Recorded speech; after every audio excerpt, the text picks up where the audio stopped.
لوگ آپ سے عورتوں کے بارے میں فتویٰ مانگتے ہیں، آپ کہہ دیں کہ اللہ تمہیں ان کے بارے میں وہی فتویٰ دیتا ہے۔ آیت وَتَرْغَبُونَ أَن تَنكِحُوهُنَّ تک۔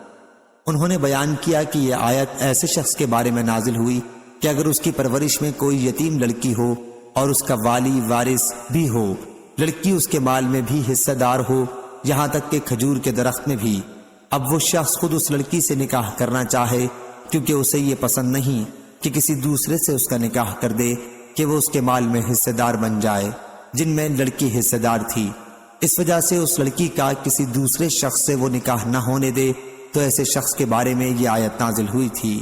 صحیح بخاری حدیث نمبر 4600۔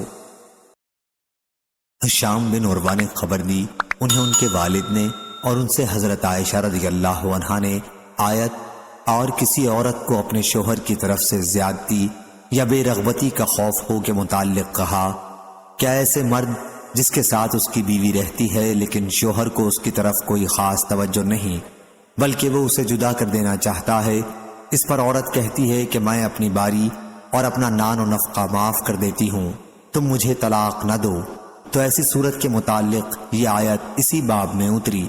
صحیح بخاری حدیث نمبر 4601۔ اسود نے بیان کیا کہ ہم حضرت عبداللہ بن مسعود رضی اللہ عنہ کے حلقہ درس میں بیٹھے ہوئے تھے کہ حضرت حذیفہ رضی اللہ عنہ تشریف لائے اور ہمارے پاس کھڑے ہو کر سلام کیا، پھر کہا نفاق میں وہ جماعت مبتلا ہو گئی جو تم سے بہتر تھی۔ اس پر اسود بولے سبحان اللہ، اللہ تعالیٰ تو فرماتا ہے کہ منافق دوزخ کے سب سے نچلے درجے میں ہوں گے۔ عبداللہ بن مسعود رضی اللہ عنہ مسکرانے لگے اور حذیفہ رضی اللہ عنہ مسجد کے کونے میں جا کر بیٹھ گئے۔ اس کے بعد حضرت عبداللہ بن مسعود رضی اللہ عنہ اٹھ گئے اور آپ کے شاگرد بھی ادھر ادھر چلے گئے۔ پھر حذیفہ رضی اللہ عنہ نے مجھ پر کنکری پھینکی، یعنی مجھ کو بلایا۔ میں حاضر ہو گیا تو کہا کہ مجھے عبداللہ بن مسعود رضی اللہ عنہ کی ہنسی پر حیرت ہوئی، حالانکہ جو کچھ میں نے کہا تھا اسے وہ خوب سمجھتے تھے۔ یقیناً نفاق میں ایک جماعت کو مبتلا کیا گیا تھا جو تم سے بہتر تھی، اس لیے کہ پھر انہوں نے توبہ کر لی اور اللہ نے بھی ان کی توبہ قبول کر لی۔ صحیح بخاری حدیث نمبر 4602۔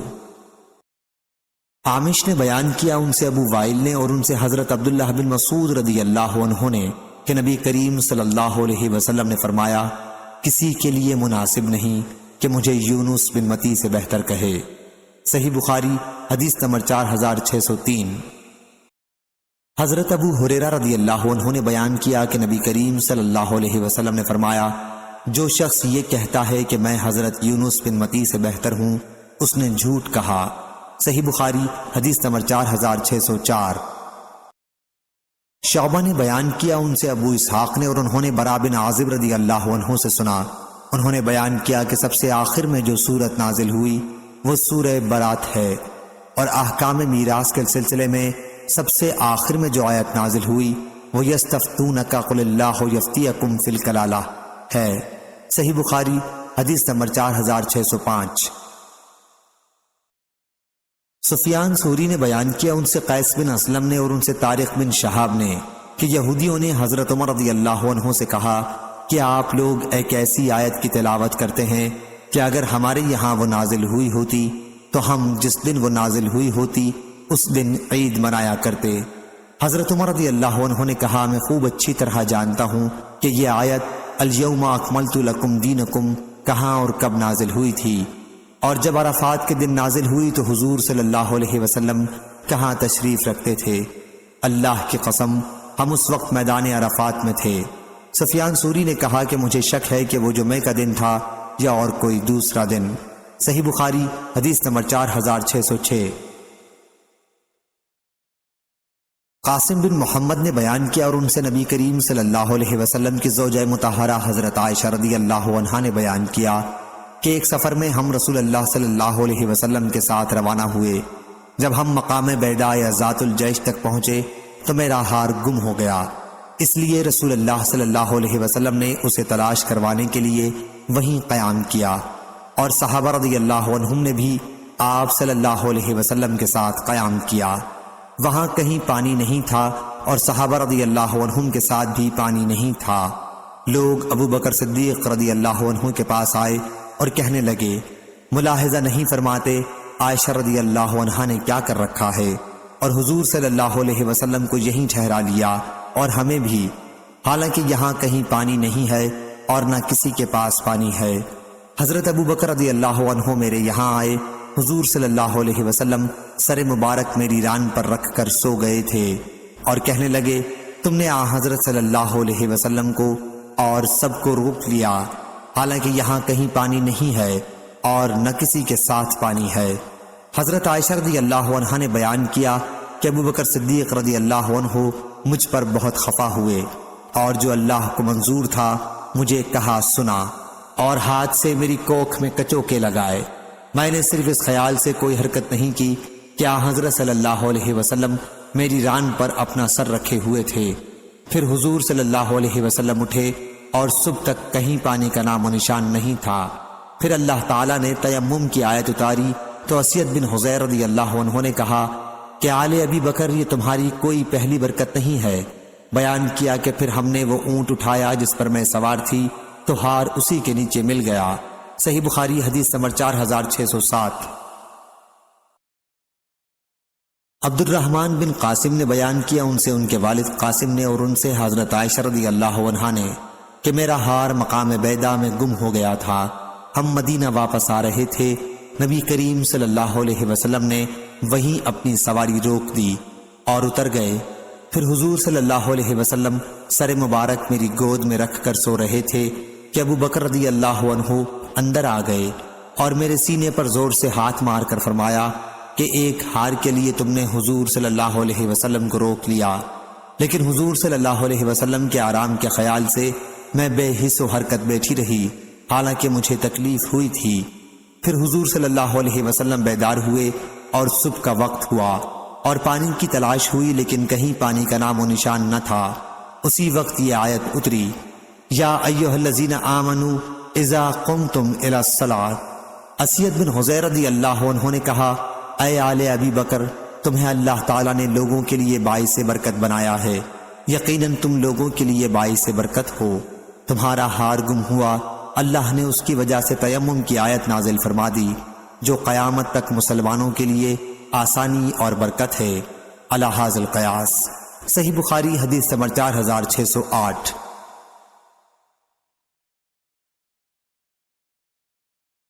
حضرت ابن مسعود رضی اللہ عنہ نے بیان کیا کہ میں حضرت مقداد بن اسود رضی اللہ عنہ کے قریب موجود تھا۔ دوسری سند حمدان بن عمر نے بیان کیا، کہا ہم سے ابو نضر ہاشم بن قاسم نے بیان کیا، کہا ہم سے عبید اللہ بن عبد الرحمن اشجعی نے بیان کیا، ان سے سفیان سوری نے، ان سے مخارق بن عبداللہ نے، ان سے طارق بن شہاب نے، اور ان سے حضرت عبداللہ بن مسعود رضی اللہ عنہ نے بیان کیا کہ جنگ بدر کے موقع پر مقداد بن اسود رضی اللہ عنہ نے کہا تھا، یا رسول اللہ صلی اللہ علیہ وسلم، ہم آپ سے وہ بات نہیں کہیں گے جو بنی اسرائیل نے موسیٰ علیہ السلام سے کہی تھی کہ آپ خود اور آپ کے خدا چلے جائیں اور آپ دونوں لڑ بھڑ لیں، ہم تو یہاں سے ٹلنے کے نہیں، آپ چلیے، ہم آپ کے ساتھ جان دینے کو حاضر ہیں۔ رسول اللہ صلی اللہ علیہ وسلم کو ان کی اس بات سے خوشی ہوئی۔ اس حدیث کو وکی نے بھی سفیان سوری سے، انہوں نے مخارق سے، انہوں نے طارق سے روایت کیا ہے کہ مقداد رضی اللہ عنہ نے حضرت صلی اللہ علیہ وسلم سے یہ عرض کیا جو اوپر بیان ہوا۔ صحیح بخاری حدیث نمبر 4609۔ ابو قلابہ کے غلام نے بیان کیا اور ان سے ابو قلابہ نے کہ وہ امیر المومنین عمر بن عبدالعزیز رحمہ اللہ خلیفہ کے پیچھے بیٹھے ہوئے تھے۔ مجلس میں قسامت کا ذکر آ گیا، لوگوں نے کہا کہ قسامت میں قصاص لازم ہوگا، آپ سے پہلے خلفائے راشدین نے بھی اس میں قصاص لیا ہے۔ پھر عمر بن عبدالعزیز رحمہ اللہ ابو قلابہ کی طرف متوجہ ہوئے، وہ پیچھے بیٹھے ہوئے تھے، اور پوچھا، عبداللہ بن زید تمہاری کیا رائے ہے؟ یا یوں کہا کہ ابو قلابہ آپ کی کیا رائے ہے؟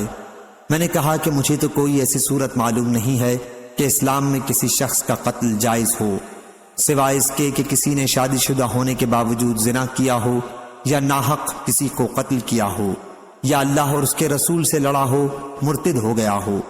اس پر انبسہ نے کہا کہ ہم سے انس رضی اللہ عنہ نے اس طرح حدیث بیان کی تھی۔ ابو قلابہ بولے کہ مجھ سے بھی انہوں نے یہ حدیث بیان کی تھی، بیان کیا کہ کچھ لوگ نبی کریم صلی اللہ علیہ وسلم کی خدمت میں حاضر ہوئے اور اسلام پر بیعت کرنے کے بعد حضرت صلی اللہ علیہ وسلم سے کہا کہ ہمیں اس شہر مدینہ کی آب و ہوا موافق نہیں آئی۔ حضرت صلی اللہ علیہ وسلم نے ان سے فرمایا کہ ہمارے یہ اونٹ چرنے جا رہے ہیں، تم بھی ان کے ساتھ چلے جاؤ اور ان کا دودھ اور پیشاب پیو، کیونکہ ان کے مرض کا یہی علاج تھا۔ چنانچہ وہ لوگ ان اونٹوں کے ساتھ چلے گئے اور ان کا دودھ اور پیشاب پیا، جس سے انہیں صحت حاصل ہو گئی۔ اس کے بعد انہوں نے حضور صلی اللہ علیہ وسلم کے چرواہے کو پکڑ کے قتل کر دیا اور اونٹ لے کر بھاگے۔ اب ایسے لوگوں سے بدلہ لینے میں کیا تعامل ہو سکتا تھا؟ انہوں نے ایک شخص کو قتل کیا اور اللہ اور اس کے رسول سے لڑے اور حضور صلی اللہ علیہ وسلم کو خوفزدہ کرنا چاہا۔ انبسا نے اس پر کہا سبحان اللہ۔ میں نے کہا کیا تم مجھے جھٹلانا چاہتے ہو؟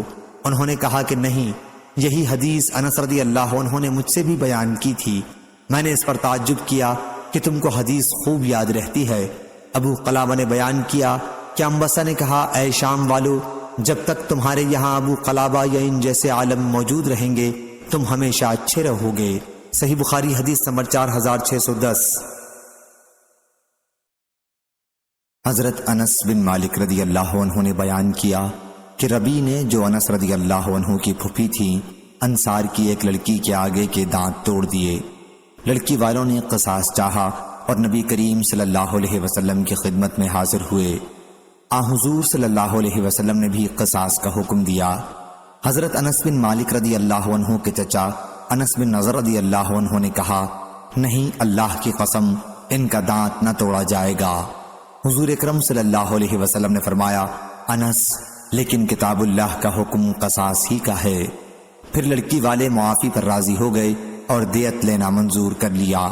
اس پر حضور صلی اللہ علیہ وسلم نے فرمایا کہ اللہ کے بہت سے بندے ایسے ہیں کہ اگر وہ اللہ کا نام لے کر قسم کھا لیں تو اللہ ان کی قسم سچی کر دیتا ہے۔ صحیح بخاری حدیث نمبر 4611۔ سفیان ثوری نے بیان کیا، ان سے اسماعیل بن ابی خالد نے، ان سے شعبی نے، ان سے مسروق نے کہ ان سے عائشہ رضی اللہ عنہا نے کہا جو شخص بھی تم سے یہ کہتا ہے کہ اللہ تعالیٰ نے رسول اللہ صلی اللہ علیہ وسلم پر جو کچھ نازل کیا تھا اس میں سے آپ نے کچھ چھپا لیا تھا تو وہ جھوٹا ہے۔ اللہ تعالیٰ نے خود فرمایا ہے کہ اے پیغمبر، جو کچھ آپ پر آپ کے پروردگار کی طرف سے نازل ہوا ہے یہ سب آپ لوگوں تک پہنچا دیں۔ صحیح بخاری حدیث نمبر 4612۔ حشام نے بیان کیا، ان سے ان کے والد نے اور ان سے حضرت عائشہ رضی اللہ عنہا نے کہ آیت اللہ تم سے تمہاری فضول قسموں پر پکڑ نہیں کرتا کسی کے اس طرح قسم کھانے کے بارے میں نازل ہوئی تھی کہ نہیں، خدا کی قسم، ہاں خدا کی قسم۔ صحیح بخاری حدیث نمبر 4613۔ حشام بن عروہ نے بیان کیا، کہا مجھ کو میرے والد نے خبر دی اور ان سے عائشہ رضی اللہ عنہا نے بیان کیا کہ ان کے والد ابو بکر صدیق رضی اللہ عنہ اپنی قسم کے خلاف کبھی نہیں کیا کرتے تھے، لیکن جب اللہ تعالیٰ نے قسم کے کفارے کا حکم نازل کر دیا تو ابو بکر رضی اللہ عنہ نے کہا کہ اب اگر اس کے یعنی جس کے لیے قسم کھا رکھی تھی سوا دوسری چیز مجھے اس سے بہتر معلوم ہوتی ہے تو میں اللہ تعالیٰ کی دی ہوئی رخصت پر عمل کرتا ہوں اور وہی کام کرتا ہوں جو بہتر ہوتا ہے۔ صحیح بخاری حدیث نمبر 4614۔ خالد بن عبداللہ طحان نے بیان کیا، ان سے اسماعیل بن ابی خالد نے، ان سے قیس بن ابی حازم نے اور ان سے عبداللہ بن مسعود رضی اللہ عنہ نے کہ ہم رسول اللہ صلی اللہ علیہ وسلم کے ساتھ ہو کر جہاد کیا کرتے تھے اور ہمارے ساتھ ہماری بیویاں نہیں ہوتی تھیں۔ اس پر ہم نے عرض کیا کہ ہم اپنے کو خسی کیوں نہ کر لیں، لیکن حضرت صلی اللہ علیہ وسلم نے ہمیں اس سے روک دیا اور اس کے بعد ہمیں اس کی اجازت دی کہ ہم کسی عورت سے کپڑے یا کسی بھی چیز کے بدلے میں نکاح کر سکتے ہیں۔ پھر عبداللہ رضی اللہ عنہ نے یہ آیت پڑھی، اے ایمان والو، اپنے اوپر ان پاکیزہ چیزوں کو حرام نہ کرو جو اللہ نے تمہارے لیے جائز کی ہیں۔ صحیح بخاری حدیث نمبر 4615۔ حضرت ابن عمر رضی اللہ عنہ نے بیان کیا کہ جب شراب کی حرمت نازل ہوئی تو مدینے میں اس وقت 5 قسم کی شراب استعمال ہوتی تھی، لیکن انگوری شراب کا استعمال نہیں ہوتا تھا، بہرحال وہ بھی حرام قرار پائی۔ صحیح بخاری حدیث نمبر 4616۔ انس بن مالک رضی اللہ عنہ نے بیان کیا، ہم لوگ تمہاری فضیح کھجور سے بنائی ہوئی شراب کے سوا اور کوئی شراب استعمال نہیں کرتے تھے، یہی جس کا نام تم نے فضیح رکھ رکھا ہے میں کھڑا ابو طلحہ رضی اللہ عنہ کو پلا رہا تھا اور فلاں کو، کہ ایک صاحب آئے اور کہا تمہیں کچھ خبر بھی ہے؟ لوگوں نے پوچھا کیا بات ہے؟ انہوں نے بتایا کہ شراب حرام قرار دی جا چکی ہے۔ فوراً ہی ان لوگوں نے کہا انس رضی اللہ عنہ اب ان شراب کے مٹکوں کو بہا دو۔ انہوں نے بیان کیا کہ ان کی اطلاع کے بعد پھر ان لوگوں نے اس میں سے ایک قطرہ بھی نہ مانگا اور نہ پھر اس کا استعمال کیا۔ صحیح بخاری حدیث نمبر 4617۔ جابر رضی اللہ عنہ نے بیان کیا کہ غزوہ احد میں بہت سے صحابہ رضی اللہ عنہم نے صبح شراب پی تھی اور اسی دن وہ سب شہید کر دیے گئے تھے۔ اس وقت شراب حرام نہیں ہوئی تھی، اس لیے وہ گنہگار نہیں ٹھہرے۔ صحیح بخاری حدیث نمبر 4618۔ حضرت عبداللہ بن عمر رضی اللہ عنہ نے بیان کیا کہ میں نے عمر رضی اللہ عنہ سے سنا، وہ نبی کریم صلی اللہ علیہ وسلم کے منبر پر کھڑے فرما رہے تھے، اما بعد، اے لوگو، جب شراب کی حرمت نازل ہوئی تو وہ 5 چیزوں سے تیار کی جاتی تھی: انگور، کھجور، شہد، گیہوں اور جو سے، اور شراب ہر وہ پینے کی چیز ہے جو عقل کو زائل کر دے۔ صحیح بخاری حدیث نمبر 4619۔ حماد بن زید نے بیان کیا، کہا ہم سے ثابت نے ان سے انس بن مالک رضی اللہ عنہ نے کہ حرمت نازل ہونے کے بعد جو شراب بہائی گئی تھی وہ فسیخ تھی۔ امام بخاری رحمہ اللہ نے بیان کیا کہ مجھ سے محمد نے ابو نعمان سے اس زیادتی کے ساتھ بیان کیا کہ انس رضی اللہ عنہ نے کہا، میں صحابہ کی ایک جماعت کو ابو طلحہ رضی اللہ عنہ کے گھر شراب پلا رہا تھا کہ شراب کی حرمت نازل ہوئی۔ حضرت صلی اللہ علیہ وسلم نے منادی کو حکم دیا اور انہوں نے اعلان کرنا شروع کیا۔ ابو طلحہ رضی اللہ عنہ نے کہا، باہر جا کے دیکھو یہ آواز کیسی ہے؟ بیان کیا کہ میں باہر آیا اور کہا کہ ایک منادی اعلان کر رہا ہے کہ خبردار ہو جاؤ، شراب حرام ہو گئی ہے۔ یہ سنتے ہی انہوں نے مجھ سے کہا کہ جاؤ اور شراب بہا دو۔ راوی نے بیان کیا مدینے کی گلیوں میں شراب بہنے لگی۔ راوی نے بیان کیا کہ ان دنوں فضیخ شراب استعمال ہوتی تھی۔ بعض لوگوں نے شراب کو جو اس طرح بہتے دیکھا تو کہنے لگے، معلوم ہوتا ہے کہ کچھ لوگوں نے شراب سے اپنا پیٹ بھر رکھا تھا اور اسی حالت میں انہیں قتل کر دیا گیا ہے۔ بیان کیا کہ پھر اللہ تعالیٰ نے یہ آیت نازل کی، جو لوگ ایمان رکھتے ہیں اور نیک کام کرتے رہتے ہیں ان پر اس چیز میں کوئی گناہ نہیں جس کو انہوں نے کھا لیا۔ صحیح بخاری حدیث نمبر 4620۔ حضرت انس رضی اللہ عنہ نے بیان کیا کہ ایک مرتبہ رسول اللہ صلی اللہ علیہ وسلم نے ایسا خطبہ دیا کہ میں نے ویسا خطبہ کبھی نہیں سنا تھا۔ آپ صلی اللہ علیہ وسلم نے فرمایا، جو کچھ میں جانتا ہوں اگر تمہیں بھی معلوم ہوتا تو تم ہنستے کم اور روتے زیادہ۔ بیان کیا کہ پھر حضور صلی اللہ علیہ وسلم کے صحابہ رضی اللہ عنہم نے اپنے چہرے چھپا لیے، باوجود ضبط کے ان کے رونے کی آواز سنائی دے رہی تھی۔ ایک صحابی نے اس موقع پر پوچھا، میرے والد کون ہیں؟ حضور صلی اللہ علیہ وسلم نے فرمایا کہ فلاں۔ اس پر یہ آیت نازل ہوئی کہ ایسی باتیں مت پوچھو کہ اگر تم پر ظاہر کر دی جائیں تو تمہیں ناگوار گزریں۔ اس کی روایت نظر اور روح بن عبادہ نے شعبہ سے کی ہے۔ صحیح بخاری حدیث نمبر 4621۔ ابن عباس رضی اللہ عنہ نے بیان کیا کہ بعض لوگ رسول اللہ صلی اللہ علیہ وسلم سے مذاقاً سوالات کیا کرتے تھے۔ کوئی شخص یوں پوچھتا کہ میرا باپ کون ہے، کسی کی اگر اونٹنی گم ہو جاتی تو وہ یہ پوچھتا کہ میری اونٹنی کہاں ہوگی۔ ایسے ہی لوگوں کے لیے اللہ تعالیٰ نے یہ آیت نازل کی، کیا اے ایمان والو، ایسی باتیں مت پوچھو کہ اگر تم پر ظاہری کر دی جائیں تو تمہیں ناگوار گزرے، یہاں تک کہ پوری آیت پڑھ کر سنائی۔ صحیح بخاری حدیث نمبر 4622۔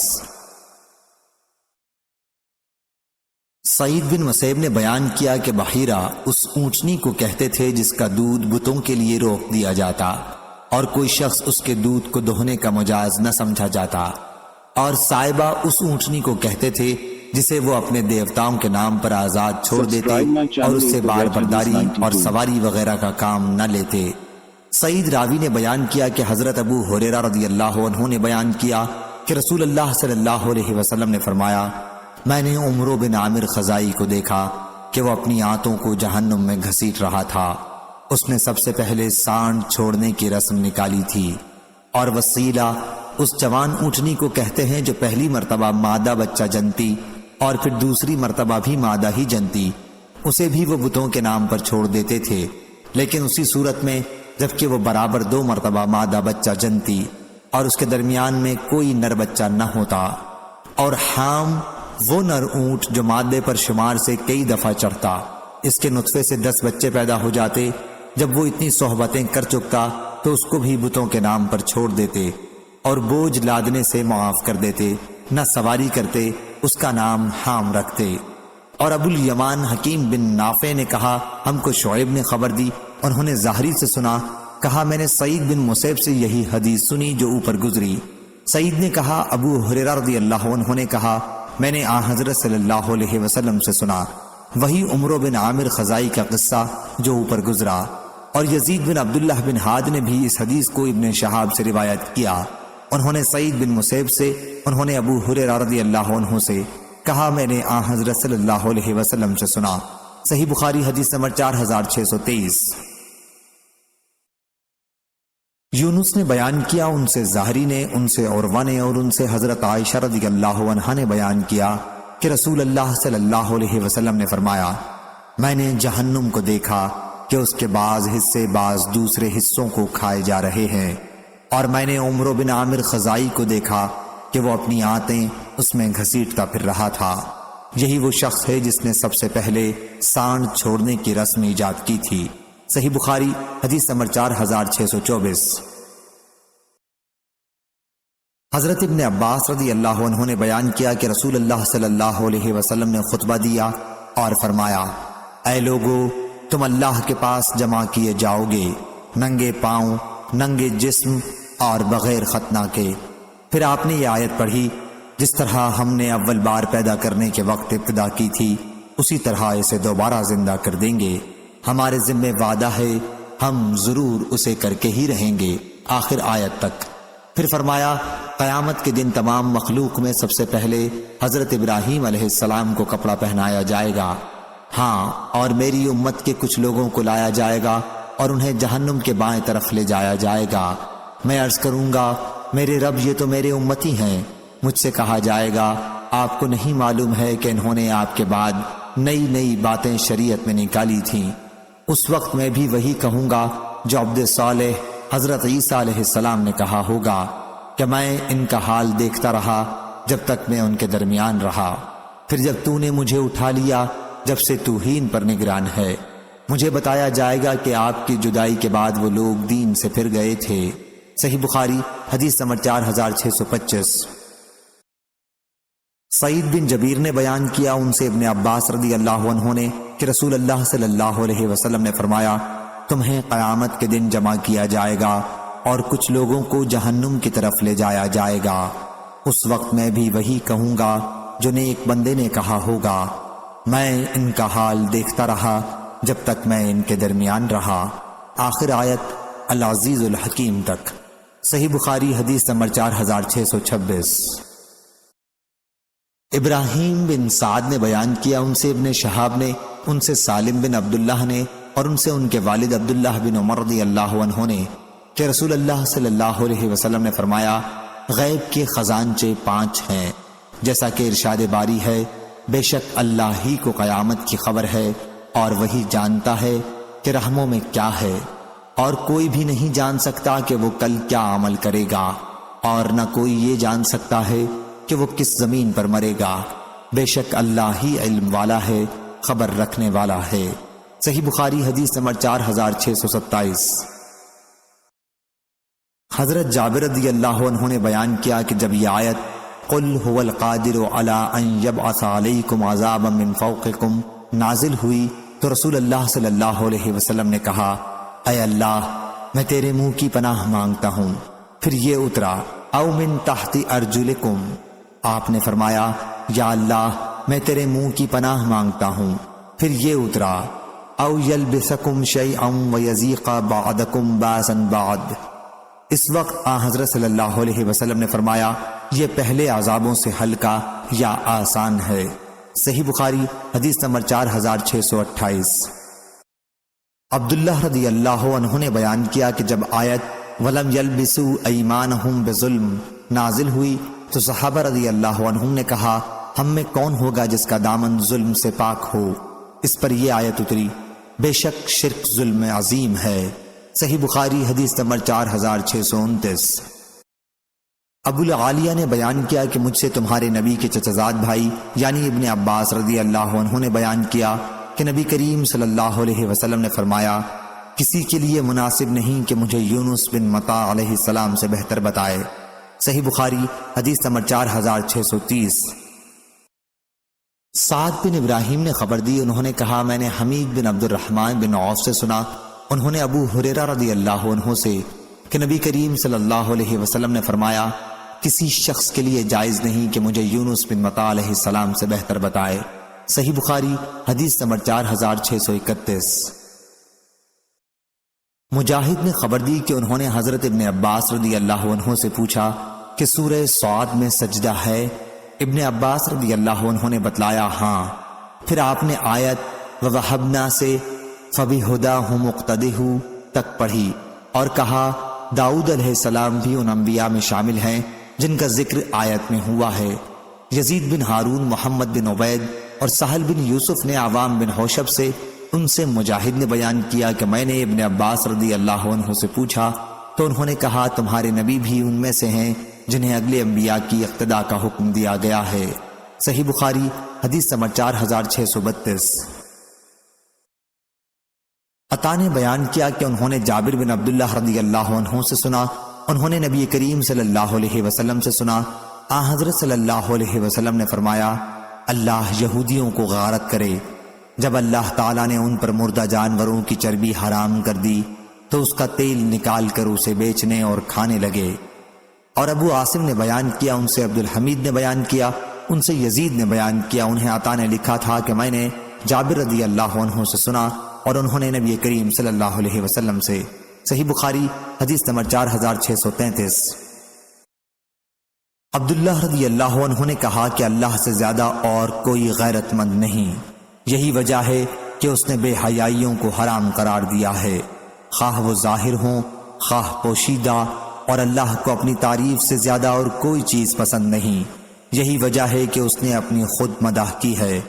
عمر بن مرہ نے بیان کیا کہ میں نے پوچھا آپ نے یہ حدیث خود عبداللہ بن مسعود رضی اللہ عنہ سے سنی تھی؟ انہوں نے بیان کیا کہ ہاں۔ میں نے پوچھا اور انہوں نے رسول اللہ صلی اللہ علیہ وسلم کے حوالے سے حدیث بیان کی تھی؟ کہا کہ ہاں۔ صحیح بخاری حدیث نمبر 4634۔ حضرت ابو ہریرہ رضی اللہ عنہ نے بیان کیا کہ رسول اللہ صلی اللہ علیہ وسلم نے فرمایا اس وقت تک قیامت قائم نہ ہوگی جب تک سورج مغرب سے طلوع نہ ہو لے، جب لوگ اسے دیکھیں گے تو ایمان لائیں گے، لیکن یہ وہ وقت ہوگا جب کسی ایسے شخص کو اس کا ایمان کوئی نفع نہ دے گا جو پہلے سے ایمان نہ رکھتا ہو۔ صحیح بخاری حدیث نمبر 4635۔ حضرت ابو ہریرہ رضی اللہ عنہ نے بیان کیا کہ رسول اللہ صلی اللہ علیہ وسلم نے فرمایا قیامت اس وقت تک قائم نہ ہوگی جب تک سورج مغرب سے نہ طلوع ہو لے، جب مغرب سے سورج طلوع ہوگا اور لوگ دیکھ لیں گے تو سب ایمان لائیں گے، لیکن یہ وقت ہوگا جب کسی کو اس کا ایمان نفع نہ دے گا۔ پھر آپ صلی اللہ علیہ وسلم نے اس آیت کی تلاوت کی۔ صحیح بخاری حدیث نمبر 4636۔ عمر بن مرہ نے بیان کیا کہ میں نے ابو وائل سے پوچھا کیا تم نے یہ حدیث ابن مسعود رضی اللہ عنہ سے خود سنی ہے؟ انہوں نے کہا کہ ہاں، اور انہوں نے رسول اللہ صلی اللہ علیہ وسلم سے بیان کیا۔ حضرت صلی اللہ علیہ وسلم نے فرمایا کہ اللہ سے زیادہ اور کوئی غیرت مند نہیں ہے، اس لیے اس نے بے حیائیوں کو حرام کیا، خواہ ظاہر میں ہوں یا پوشیدہ، اور اللہ سے زیادہ اپنی مداح کو پسند کرنے والا اور کوئی نہیں، اسی لیے اس نے اپنے نفس کی خود تعریف کی ہے۔ صحیح بخاری حدیث نمبر 4637۔ سفیان ثوری نے بیان کیا، ان سے عمر بن یحییٰ مازنی نے، ان سے ان کے والد یحییٰ مازنی نے، اور ان سے حضرت ابو سعید خدری رضی اللہ عنہ نے بیان کیا کہ ایک یہودی رسول اللہ صلی اللہ علیہ وسلم کی خدمت میں حاضر ہوا۔ اس کے منہ پر کسی نے تمانچہ مارا تھا۔ اس نے کہا، اے محمد صلی اللہ علیہ وسلم، آپ کے انصاری صحابہ میں سے ایک شخص نے مجھے تمانچہ مارا ہے۔ حضرت صلی اللہ علیہ وسلم نے فرمایا، انہیں بلاؤ۔ لوگوں نے انہیں بلایا۔ پھر آپ صلی اللہ علیہ وسلم نے ان سے پوچھا کہ تم نے اسے تمانچہ کیوں مارا ہے؟ اس نے عرض کیا، یا رسول اللہ صلی اللہ علیہ وسلم، میں یہودیوں کی طرف سے گزرا تو میں نے سنا کہ یہ کہہ رہا تھا، اس ذات کی قسم جس نے موسیٰ علیہ السلام کو تمام انسانوں پر فضیلت دی۔ میں نے کہا، اور محمد صلی اللہ علیہ وسلم پر بھی۔ مجھے اس کی بات پر غصہ آ گیا اور میں نے اسے تمانچہ مار دیا۔ حضرت صلی اللہ علیہ وسلم نے اس پر فرمایا، مجھے انبیاء پر فضیلت نہ دیا کرو۔ قیامت کے دن تمام لوگ بے ہوش کر دیے جائیں گے۔ سب سے پہلے میں ہوش میں آؤں گا، لیکن میں موسیٰ علیہ السلام کو دیکھوں گا کہ وہ عرش کا ایک پایا پکڑے کھڑے ہوں گے۔ اب مجھے نہیں معلوم کہ وہ مجھ سے پہلے ہوش میں آ گئے یا طور کی بے ہوشی کا انہیں بدلہ دیا گیا۔ صحیح بخاری حدیث نمبر 4638۔ شعبہ نے بیان کیا، ان سے عبد الملک نے، ان سے عمرو بن حریث نے، اور ان سے سعید بن زید رضی اللہ عنہ نے کہ نبی کریم صلی اللہ علیہ وسلم نے فرمایا، کھمبی من میں سے ہے اور اس کا پانی آنکھوں کے لیے شفا ہے۔ صحیح بخاری حدیث نمبر 4639۔ ابو ادریس خولانی نے بیان کیا، کہا کہ میں نے ابو درداء رضی اللہ عنہ سے سنا، انہوں نے بیان کیا کہ ابو بکر رضی اللہ عنہ اور عمر رضی اللہ عنہ کے درمیان کچھ بحث سی ہو گئی تھی۔ حضرت عمر رضی اللہ عنہ حضرت ابو بکر رضی اللہ عنہ پر غصہ ہو گئے اور ان کے پاس آنے لگے۔ ابو بکر رضی اللہ عنہ بھی ان کے پیچھے پیچھے ہو گئے معافی مانگتے ہوئے، لیکن عمر رضی اللہ عنہ نے انہیں معاف نہیں کیا اور گھر پہنچ کر اندر سے دروازہ بند کر لیا۔ اب ابو بکر رضی اللہ عنہ رسول اللہ صلی اللہ علیہ وسلم کی خدمت میں حاضر ہوئے۔ حضرت ابو درداء رضی اللہ عنہ نے بیان کیا کہ ہم لوگ اس وقت حضور صلی اللہ علیہ وسلم کی خدمت میں حاضر تھے۔ حضور صلی اللہ علیہ وسلم نے فرمایا، تمہارے یہ صاحب یعنی ابو بکر رضی اللہ عنہ لڑ آئے ہیں۔ راوی نے بیان کیا کہ عمر رضی اللہ عنہ بھی اپنے طرز عمل پر نادم ہوئے اور حضور صلی اللہ علیہ وسلم کی طرف چلے اور سلام کر کے آپ صلی اللہ علیہ وسلم کے قریب بیٹھ گئے۔ پھر حضور صلی اللہ علیہ وسلم سے سارا واقعہ بیان کیا۔ ابو درداء رضی اللہ عنہ نے بیان کیا کہ آپ بہت ناراض ہوئے۔ ادھر ابو بکر رضی اللہ عنہ بار بار یہ عرض کرتے کہ یا رسول اللہ صلی اللہ علیہ وسلم، واقعی میری ہی زیادتی تھی۔ پھر حضور صلی اللہ علیہ وسلم نے فرمایا، کیا تم لوگ میرے ساتھی کو مجھ سے جدا کرنا چاہتے ہو؟ جب میں نے کہا تھا کہ اے انسانوں، بے شک میں اللہ کا رسول ہوں تم سب کی طرف، تو تم لوگوں نے کہا کہ تم جھوٹ بولتے ہو۔ اس وقت ابو بکر رضی اللہ عنہ نے کہا تھا کہ آپ سچے ہیں۔ ابو عبید اللہ نے کہا، غامر کے معنی حدیث میں یہ ہے کہ ابو بکر رضی اللہ عنہ نے بھلائی میں سبقت کی ہے۔ صحیح بخاری حدیث نمبر 4640۔ معمر نے خبر دی، انہیں حمام بن منبع نے، انہوں نے حضرت ابو ہریرہ رضی اللہ عنہ سے سنا، انہوں نے بیان کیا کہ رسول اللہ صلی اللہ علیہ وسلم نے فرمایا، بنی اسرائیل سے کہا گیا تھا کہ دروازے میں عاجزی سے جھکتے ہوئے داخل ہو اور کہتے جاؤ کہ توبہ ہے تو ہم تمہاری خطائیں معاف کر دیں گے، لیکن انہوں نے حکم بدل ڈالا، چوتڑوں کے بل گھسٹتے ہوئے داخل ہوئے اور یہ کہا کہ حبہ فی شعرہ، یعنی ہم کو بالیوں میں دانا چاہیے۔ صحیح بخاری حدیث نمبر 4641۔ حضرت ابن عباس رضی اللہ عنہ نے بیان کیا کہ عینہ بن حسن بن حذیفہ نے اپنے بھتیجے حربن قیس کے یہاں آ کر قیام کیا اور ان چند خاص لوگوں میں سے تھے جنہیں حضرت عمر رضی اللہ عنہ اپنے بہت قریب رکھتے تھے۔ جو لوگ قرآن مجید کے زیادہ عالم اور قاری ہوتے، حضرت عمر رضی اللہ عنہ کی مجلس میں انہی کو زیادہ نزدیکی حاصل ہوتی تھی اور ایسے لوگ آپ کے مشیر ہوتے۔ اس کی کوئی قید نہیں تھی کہ وہ عمر رسیدہ ہوں یا نوجوان۔ آئینہ نے اپنے بھتیجے سے کہا کہ تمہیں اس امیر کی مجلس میں بہت نزدیکی حاصل ہے، میرے لیے بھی مجلس میں حاضری کی اجازت لے دو۔ حربن قیس نے کہا کہ میں آپ کے لیے بھی اجازت مانگوں گا۔ حضرت ابن عباس رضی اللہ عنہ نے بیان کیا، چنانچہ انہوں نے آئینہ کے لیے بھی اجازت مانگی اور حضرت عمر رضی اللہ عنہ نے انہیں مجلس میں آنے کی اجازت دے دی۔ مجلس میں جب وہ پہنچے تو کہنے لگے، اے خطاب کے بیٹے، خدا کی قسم، نہ تو تم ہمیں مال ہی دیتے ہو اور نہ عدل و انصاف کے ساتھ فیصلہ کرتے ہو۔ حضرت عمر رضی اللہ عنہ کو ان کی اس بات پر بڑا غصہ آیا اور آگے بڑھ ہی رہے تھے کہ حر بن قیس نے عرض کیا، یا امیر المومنین، اللہ تعالیٰ نے اپنے نبی سے خطاب کر کے فرمایا ہے، معافی اختیار کر اور نیک کام کا حکم دے اور جاہلوں سے کنارہ کش ہو جایا کیجیے، اور یہ بھی جاہلوں میں سے ہیں۔ اللہ کی قسم کہ جب حر نے قرآن مجید کی تلاوت کی تو حضرت عمر رضی اللہ عنہ بالکل ٹھنڈے پڑ گئے، اور کتاب اللہ کے حکم کے سامنے آپ کی یہی حالت ہوتی تھی۔ صحیح بخاری حدیث نمبر 4642۔ وکیع نے بیان کیا، ان سے حشام نے، ان سے ان کے والد نے، اور ان سے عبداللہ بن زبیر رضی اللہ عنہ نے بیان کیا کہ آیت معافی اختیار کیجیے اور نیک کام کا حکم دیتے رہیے لوگوں کی اخلاق کی اصلاح کے لیے ہی نازل ہوئی ہے۔ صحیح بخاری حدیث نمبر 4643۔ ابو اسامہ نے بیان کیا، ان سے حشام نے، ان سے ان کے والد نے، اور ان سے عبداللہ بن زبیر رضی اللہ عنہ نے کہ اللہ تعالیٰ نے اپنے نبی کریم صلی اللہ علیہ وسلم کو حکم دیا ہے کہ لوگوں کی اخلاق ٹھیک کرنے کے لیے درگزر اختیار کریں، یا کچھ ایسا ہی کہا۔ صحیح بخاری حدیث نمبر 4644۔ سعید بن جبیر نے بیان کیا کہ میں نے حضرت ابن عباس رضی اللہ عنہ سے سورہ انفال کے متعلق پوچھا، انہوں نے بتلایا کہ غزوہ بدر میں نازل ہوئی تھی۔ الشوکہ کا معنی دھار نوک، مردفین کے معنی فوج در فوج کہتے ہیں۔ ردفنی واردفنی یعنی میرے بعد آیا۔ ذالکم فذوقوہ ذوقوہ کا معنی یہ ہے کہ یہ عذاب اٹھاؤ، اس کا تجربہ کرو، منہ سے چکھنا مراد نہیں ہے۔ فیرکمہ کا معنی اس کو جمع کرے، شرد کا معنی جدا کر دے یا سخت سزا دے۔ جنحو کا معنی صلح طلب کریں۔ سلم سلم اور سلام کا معنی ایک ہی ہے۔ یسخن کا معنی غالب ہوا، اور مجاہد نے کہا مکا کا معنی انگلیاں منہ پر رکھنا، تصدیہ سیٹی بجانا، شبتو کا تاکہ تجھ کو قید کر لیں۔ صحیح بخاری حدیث نمبر 4645۔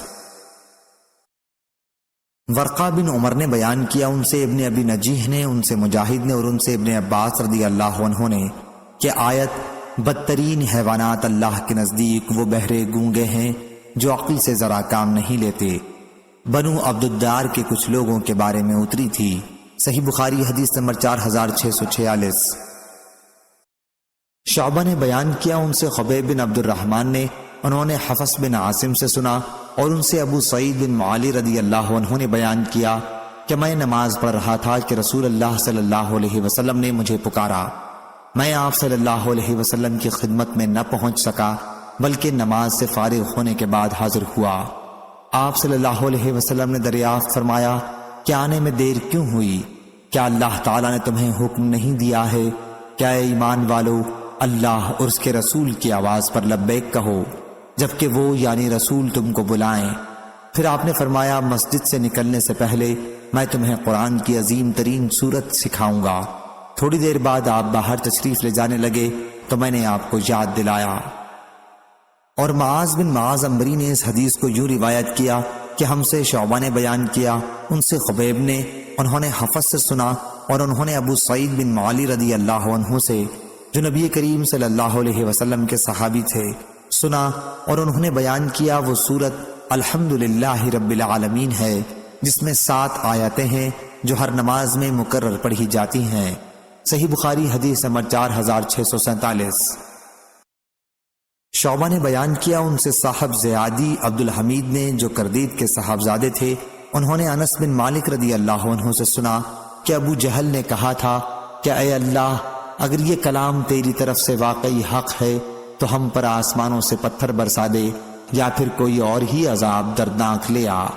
تو اس پر آیت حالانکہ اللہ ایسا نہیں کرے گا کہ انہیں عذاب دے اس حال میں کہ آپ ان میں موجود ہوں، اور نہ اللہ ان پر عذاب لائے گا اس حال میں کہ وہ استغفار کر رہے ہوں۔ ان لوگوں کے لیے کیا وجہ کہ اللہ ان پر عذاب ہی سرے سے نہ لائے، درآں حالانکہ وہ مسجد حرام سے روکتے ہیں، آخر آیت تک۔ صحیح بخاری حدیث نمبر 4648۔ شعبہ نے بیان کیا ان سے صاحب زیادی عبد الحمید نے، اور انہوں نے حضرت انس بن مالک رضی اللہ عنہ سے سنا، انہوں نے بیان کیا کہ ابو جہل نے کہا تھا کہ اے اللہ، اگر یہ کلام تیری طرف سے واقعی حق ہے تو ہم پر آسمان سے پتھر برسا دے یا پھر کوئی اور ہی عذاب لے آ۔ اس پر یہ آیت نازل ہوئی، حالانکہ اللہ ایسا نہیں کرے گا کہ انہیں عذاب دے اس حال میں کہ آپ ان میں موجود ہوں، اور نہ اللہ ان پر عذاب لائے گا اس حال میں کہ وہ استغفار کر رہے ہوں۔ ان لوگوں کو اللہ کیوں نہ عذاب کرے جن کا حال یہ ہے کہ وہ مسجد حرام سے روکتے ہیں، آخر آیت تک۔ صحیح بخاری حدیث نمبر 4649۔ حسن بن عبدالعزیز نے بیان کیا، کہا ہم سے عبداللہ بن یحییٰ نے، کہا ہم سے حیوہ بن شریح نے، انہوں نے بکر بن عمرو سے، انہوں نے بکیر سے، انہوں نے نافع سے، انہوں نے عبداللہ بن عمر رضی اللہ عنہ سے کہ ایک شخص حبان یا علا بن عرار نامی نے پوچھا، ابو عبد الرحمن، آپ نے قرآن کی آیت نہیں سنی کہ جب مسلمانوں کی دو جماعتیں لڑنے لگیں الخ، اس آیت کے بموجب تم حضرت علی اور معاویہ رضی اللہ عنہ دونوں سے کیوں نہیں لڑتے، جیسے اللہ نے فرمایا فقاتلوا التی تبغی۔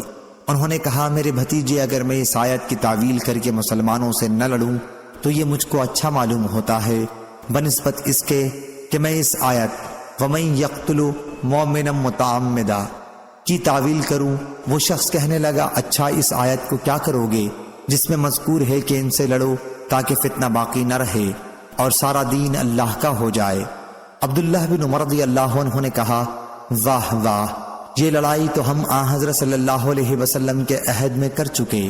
اس وقت مسلمان بہت تھوڑے تھے اور مسلمان کو اسلام اختیار کرنے پر تکلیف دی جاتی، قتل کرتے، قید کرتے، یہاں تک کہ اسلام پھیل گیا، مسلمان بہت ہو گئے۔ اب فتنہ جو اس آیت میں مذکور ہے وہ کہاں رہا؟ جب اس شخص نے دیکھا کہ عبداللہ بن عمر رضی اللہ عنہ کسی طرح لڑائی پر اس کے موافق نہیں ہوتے تو کہنے لگا، اچھا بتلاؤ علی رضی اللہ عنہ اور عثمان رضی اللہ عنہ کے بارے میں تمہارا کیا اعتقاد ہے؟ انہوں نے کہا، ہاں یہ کہو تو سنو، علی رضی اللہ عنہ اور عثمان رضی اللہ عنہ کے بارے میں اپنا اعتقاد بیان کرتا ہوں۔ عثمان رضی اللہ عنہ کا جو قصور تم بیان کرتے ہو کہ وہ جنگ احد میں بھاگ نکلے تو اللہ نے ان کا یہ قصور معاف کر دیا، مگر تم کو یہ معافی پسند نہیں، جب تو اب تک ان پر قصور لگاتے جاتے ہو۔ اور علی مرتضیٰ رضی اللہ عنہ تو سبحان اللہ حضرت صلی اللہ علیہ وسلم کے چچزاد بھائی اور آپ کے داماد بھی تھے، اور ہاتھ سے اشارہ کر کے بتلایا یہ ان کا گھر ہے جہاں تم دیکھ رہے ہو۔ صحیح بخاری حدیث نمبر 4650۔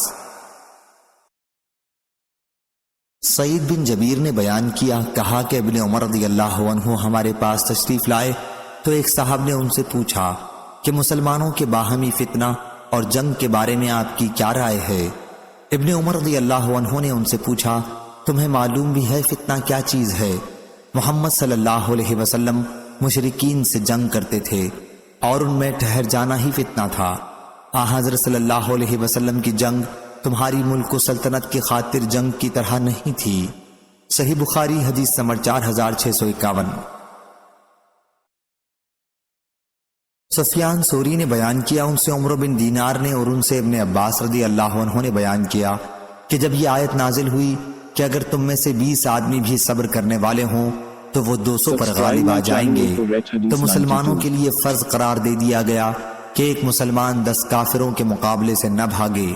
اور کئی مرتبہ سفیان ثوری نے یہ بھی کہا کہ 20 200 کے مقابلے سے نہ بھاگیں۔ پھر اللہ تعالیٰ نے یہ آیت اتاری، اب اللہ نے تم پر تخفیف کر دی۔ اس کے بعد یہ فرض قرار دیا کہ 100 200 کے مقابلے سے نہ بھاگیں۔ سفیان ثوری نے ایک مرتبہ اس زیادتی کے ساتھ روایت بیان کی کہ آیت نازل ہوئی، اے نبی، مومنوں کو قتال پر آمادہ کرو اگر تم میں سے 20 آدمی صبر کرنے والے ہوں گے۔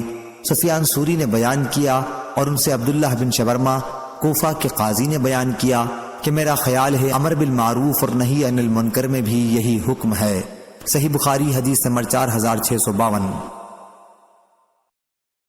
حضرت ابن عباس رضی اللہ عنہ نے بیان کیا کہ جب یہ آیت اتری، اگر تم میں سے 20 آدمی بھی صبر کرنے والے ہوں گے تو وہ 200 پر غالب آ جائیں گے، تو مسلمانوں پر سخت گزرا، کیونکہ اس آیت میں ان پر یہ فرض قرار دے دیا گیا تھا کہ ایک مسلمان 10 کافروں کے مقابلے سے نہ بھاگے، اس لیے اس کے بعد تخفیف کی گئی۔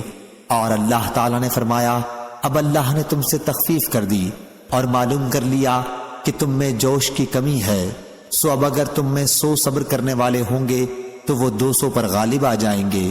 حضرت ابن عباس رضی اللہ عنہ نے کہا کہ تعداد کی اس کمی سے اتنی ہی مسلمانوں کے صبر میں کمی ہو گئی۔ صحیح بخاری حدیث نمبر 4653۔ شعبہ نے بیان کیا ان سے ابو اسحاق نے کہ میں نے برا بن عازب رضی اللہ عنہ سے سنا، انہوں نے کہا کہ سب سے آخر میں یہ آیت نازل ہوئی تھی یستفتونک قل اللہ یفتیکم فی الکلالہ، اور سب سے آخر میں سورہ برت نازل ہوئی۔ صحیح بخاری حدیث نمبر 4654۔ ابو ہریرہ رضی اللہ عنہ نے کہا ابو بکر صدیق رضی اللہ عنہ نے اس حج کے موقع پر جس کا حضرت صلی اللہ علیہ وسلم نے انہیں امیر بنایا تھا، مجھے بھی ان اعلان کرنے والوں میں رکھا تھا جنہیں حضرت صلی اللہ علیہ وسلم نے یوم نحر میں اس لیے بھیجا تھا کہ اعلان کر دیں کہ آئندہ سال سے کوئی مشرک حج کرنے نہ آئے اور کوئی شخص بیت اللہ کا طواف ننگے ہو کر نہ کرے۔ حمید بن عبد الرحمن نے کہا پھر اس کے بعد حضرت صلی اللہ علیہ وسلم نے حضرت علی رضی اللہ عنہ کو پیچھے سے بھیجا اور انہیں سورہ برت کے احکام کے اعلان کرنے کا حکم دیا۔ حضرت ابو ہریرہ رضی اللہ عنہ نے کہا چنانچہ ہمارے ساتھ حضرت علی رضی اللہ عنہ نے بھی یوم نحر ہی میں سورہ برت کا اعلان کیا اور اس کا کہ آئندہ سال سے کوئی مشرک حج نہ کرے اور نہ کوئی ننگے ہو کر طواف کرے۔ صحیح بخاری حدیث نمبر 4655۔ حضرت ابو ہریرہ رضی اللہ عنہ نے کہا حضرت ابو بکر صدیق رضی اللہ عنہ نے حج کے موقع پر جس کا حضرت صلی اللہ علیہ وسلم نے انہیں امیر بنایا تھا، مجھ کو ان اعلان کرنے والوں میں رکھا تھا جنہیں آپ نے یوم نحر میں بھیجا تھا، منا میں یہ اعلان کرنے کے لیے کہ اس سال کے بعد کوئی مشرک حج کرنے نہ آئے اور نہ کوئی شخص بیت اللہ کا طواف ننگا ہو کر کرے۔ حمید نے کہا کہ پھر پیچھے سے نبی کریم صلی اللہ علیہ وسلم نے حضرت علی رضی اللہ عنہ کو بھیجا اور انہیں حکم دیا کہ سورہ برت کا اعلان کر دیں۔ حضرت ابو ہریرہ رضی اللہ عنہ نے کہا کہ پھر حضرت علی رضی اللہ عنہ نے ہمارے ساتھ منا کے میدان میں 10ویں تاریخ میں سورہ برت کا اعلان کیا اور یہ کہ کوئی مشرک آئندہ سال سے حج کرنے نہ آئے اور نہ کوئی بیت اللہ کا طواف ننگا ہو کر کرے۔ صحیح بخاری حدیث نمبر 4656۔ حضرت ابو ہریرہ رضی اللہ عنہ نے خبر دی کہ حضرت ابو بکر صدیق رضی اللہ عنہ نے اس حج کے موقع پر جس کا انہیں رسول اللہ صلی اللہ علیہ وسلم نے امیر بنایا تھا، حجۃ الوداع سے 1 سال پہلے 9 ہجری میں انہیں بھی ان اعلان کرنے والوں میں رکھا تھا جنہیں لوگوں میں آپ نے یہ اعلان کرنے کے لیے بھیجا تھا کہ آئندہ سال سے کوئی مشرک حج کرنے نہ آئے اور نہ کوئی بیت اللہ کا طواف ننگے ہو کر کرے۔ حمید نے کہا کہ حضرت ابو ہریرہ رضی اللہ عنہ کی اس حدیث سے معلوم ہوتا ہے کہ یوم نحر بڑے حج کا دن ہے۔ صحیح بخاری حدیث نمبر 4657۔ زید بن وہب نے بیان کیا کہ ہم حضرت حذیفہ بن یمان رضی اللہ عنہ کی خدمت میں حاضر تھے، انہوں نے کہا یہ آیت جن لوگوں کے بارے میں اتری ان میں سے اب صرف 3 شخص باقی ہیں، اسی طرح منافقوں میں سے بھی اب 4 شخص باقی ہیں۔ اتنے میں ایک دیہاتی کہنے لگا آپ تو حضرت صلی اللہ علیہ وسلم کے صحابی ہیں، ہمیں ان لوگوں کے متعلق بتائیے کہ ان کا کیا حشر ہوگا جو ہمارے گھروں میں چھید کر کے اچھی چیزیں چرا کے لے جاتے ہیں۔ انہوں نے کہا کہ یہ لوگ فاسق بدکار ہیں، ہاں ان منافقوں میں 4 کے سوا اور کوئی باقی نہیں رہا ہے، اور ایک تو اتنا بوڑھا ہو چکا ہے کہ اگر ٹھنڈا پانی پیتا ہے تو اس کی ٹھنڈ کا بھی اسے پتہ نہیں چلتا۔ صحیح بخاری حدیث نمبر 4658۔ حضرت ابو ہریرہ رضی اللہ عنہ نے بیان کیا اور انہوں نے رسول اللہ صلی اللہ علیہ وسلم سے سنا، آپ فرما رہے تھے کہ تمہارا خزانہ جس میں سے زکوٰۃ نہ دی گئی ہو قیامت کے دن گنجے ناگ کی شکل اختیار کرے گا۔ صحیح بخاری حدیث نمبر 4659۔ زید بن وہب نے بیان کیا کہ میں مقام ربضہ میں ابو ذر غفاری رضی اللہ عنہ کی خدمت میں حاضر ہوا اور عرض کیا کہ اس جنگل میں آپ نے کیوں قیام کو پسند کیا؟ فرمایا کہ ہم شام میں تھے، مجھ میں اور وہاں کے حاکم معاویہ رضی اللہ عنہ میں اختلاف ہو گیا۔ میں نے یہ آیت پڑھی، اور جو لوگ سونا اور چاندی جمع کر کے رکھتے ہیں اور اس کو خرچ نہیں کرتے اللہ کی راہ میں، آپ انہیں ایک دردناک عذاب کی خبر سنا دیں۔ تو معاویہ رضی اللہ عنہ کہنے لگے کہ یہ آیت ہم مسلمانوں کے بارے میں نہیں ہے جب وہ زکوٰۃ دیتے رہیں، بلکہ اہل کتاب کے بارے میں ہے۔ فرمایا کہ میں نے اس پر کہا کہ یہ ہمارے بارے میں بھی ہے اور اہل کتاب کے بارے میں بھی ہے۔ صحیح بخاری حدیث نمبر 4660۔ شبیب بن سعید نے بیان کیا، ان سے یونس نے، ان سے ابن شہاب نے اور ان سے خالد بن اسلم نے کہ ہم عبداللہ بن عمر رضی اللہ عنہ کے ساتھ نکلے تو انہوں نے کہا کہ یہ مذکورہ بالا آیت زکوٰۃ کے حکم سے پہلے نازل ہوئی تھی، پھر جب زکوٰۃ کا حکم ہو گیا تو اللہ تعالیٰ نے زکوٰۃ سے مالوں کو پاک کر دیا۔ صحیح بخاری حدیث نمبر 4661۔ حماد بن زید نے بیان کیا، ان سے ایوب سختیانی نے، ان سے محمد بن سیرین نے، ان سے عبد الرحمن بن ابی بکرہ نے، ان سے ان کے والد ابو بکرہ نفی بن حارث رضی اللہ عنہ نے کہ رسول اللہ صلی اللہ علیہ وسلم نے حجۃ الوداع کے خطبے میں فرمایا، دیکھو زمانہ پھر اپنی پہلی سی حیت پر آ گیا ہے جس پر اللہ تعالیٰ نے آسمان و زمین کو پیدا کیا تھا۔ سال 12 مہینے کا ہوتا ہے، ان میں سے 4 حرمت والے مہینے ہیں، 3 تو لگاتار یعنی ذی قعدہ، ذی الحج اور محرم، اور چوتھا رجب، مضر جو جمادی الاخری اور شعبان کے درمیان میں پڑتا ہے۔ صحیح بخاری حدیث نمبر 4662۔ ابو بکر صدیق رضی اللہ عنہ نے بیان کیا، انہوں نے کہا کہ میں غار ثور میں نبی کریم صلی اللہ علیہ وسلم کے ساتھ تھا، میں نے کافروں کے پاؤں دیکھے جو ہمارے سر پر کھڑے ہوئے تھے۔ صدیق رضی اللہ عنہ گھبرا گئے اور بولے کہ یا رسول اللہ صلی اللہ علیہ وسلم، اگر ان میں سے کسی نے ذرا بھی قدم اٹھائے تو وہ ہم کو دیکھ لے گا۔ آپ نے فرمایا، تو کیا سمجھتا ہے ان 2 آدمیوں کو کوئی نقصان پہنچا سکے گا جن کے ساتھ تیسرا اللہ تعالی ہو؟ صحیح بخاری حدیث نمبر 4663۔ حضرت ابن عباس رضی اللہ عنہ نے بیان کیا کہ جب میرا عبداللہ بن زبیر رضی اللہ عنہ سے اختلاف ہو گیا تھا تو میں نے کہا کہ ان کے والد زبیر بن عوام رضی اللہ عنہ تھے، ان کی والدہ اسماء بنت ابو بکر رضی اللہ عنہ تھیں، ان کی خالہ عائشہ رضی اللہ عنہ تھیں، ان کے نانا ابو بکر رضی اللہ عنہ تھے، ان کے دادی حضور اکرم صلی اللہ علیہ وسلم کی پھوپھی صفیہ رضی اللہ عنہ تھیں۔ عبداللہ بن محمد نے بیان کیا کہ میں نے سفیان بن عینہ سے پوچھا کہ اس روایت کی سند کیا ہے، تو انہوں نے کہنا شروع کیا، حدثنا، ہم سے حدیث بیان کی، لیکن ابھی اتنا ہی کہنے پائے تھے کہ انہیں ایک دوسرے شخص نے دوسری باتوں میں لگا دیا اور راوی کا نام ابن جریج وہ نہ بیان کر سکے۔ صحیح بخاری حدیث نمبر 4664۔ ابن ابی ملیکہ نے بیان کیا کہ ابن عباس اور ابن زبیر رضی اللہ عنہ کے درمیان بیعت کا جھگڑا پیدا ہو گیا تھا، اور میں صبح کو ابن عباس رضی اللہ عنہ کی خدمت میں حاضر ہوا اور عرض کیا، آپ عبداللہ بن زبیر رضی اللہ عنہ سے جنگ کرنا چاہتے ہیں، اس کے باوجود کہ اللہ کے حرم کی بے حرمتی ہوگی۔ ابن عباس رضی اللہ عنہ نے فرمایا، معاذ اللہ، یہ تو اللہ تعالیٰ نے ابن زبیر رضی اللہ عنہ اور بنو امیہ ہی کے مقدر میں لکھ دیا ہے کہ وہ حرم کی بے حرمتی کریں۔ خدا کی قسم، میں کسی صورت میں بھی اس بے حرمتی کے لیے تیار نہیں ہوں۔ ابن عباس رضی اللہ عنہ نے بیان کیا کہ لوگوں نے مجھ سے کہا تھا کہ ابن زبیر رضی اللہ عنہ سے بیعت کر لو۔ میں نے ان سے کہا کہ مجھے ان کی خلافت کو تسلیم کرنے میں کیا تعامل ہو سکتا ہے؟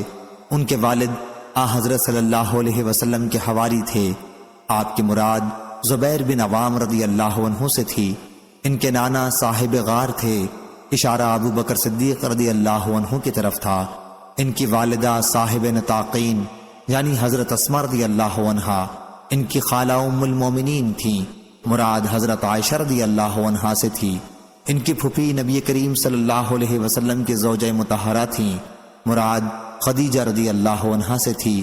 حضرت ابن عباس رضی اللہ عنہ کی مراد ان باتوں سے یہ تھی کہ وہ بہت سی خوبیوں کے مالک ہیں، اور حضور اکرم صلی اللہ علیہ وسلم کی پھوپھی ان کی دادی ہیں۔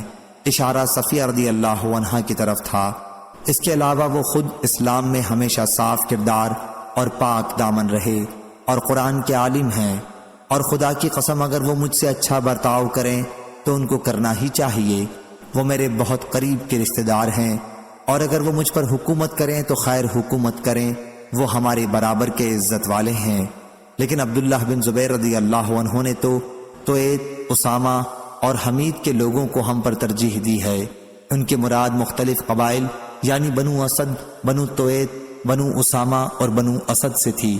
ادھر ابن ابی العاص بڑی عمدگی سے چل رہا ہے، یعنی عبد الملک بن مروان مسلسل پیش قدمی کر رہا ہے، اور عبداللہ بن زبیر رضی اللہ عنہ نے تو اس کے سامنے دم دبا لی ہے۔ صحیح بخاری حدیث نمبر 4665۔ ابن ابی ملیکہ نے خبر دی کہ ہم ابن عباس رضی اللہ عنہ کی خدمت میں حاضر ہوئے تو انہوں نے کہا کہ ابن زبیر رضی اللہ عنہ پر تمہیں حیرت نہیں ہوتی؟ وہ اب خلافت کے لیے کھڑے ہو گئے ہیں تو میں نے ارادہ کر لیا کہ ان کے لیے محنت مشقت کروں گا۔ کیا ایسی محنت اور مشقت میں نے ابو بکر اور عمر رضی اللہ عنہ کے لیے بھی نہیں کی، حالانکہ وہ دونوں ان سے ہر حیثیت سے بہتر تھے۔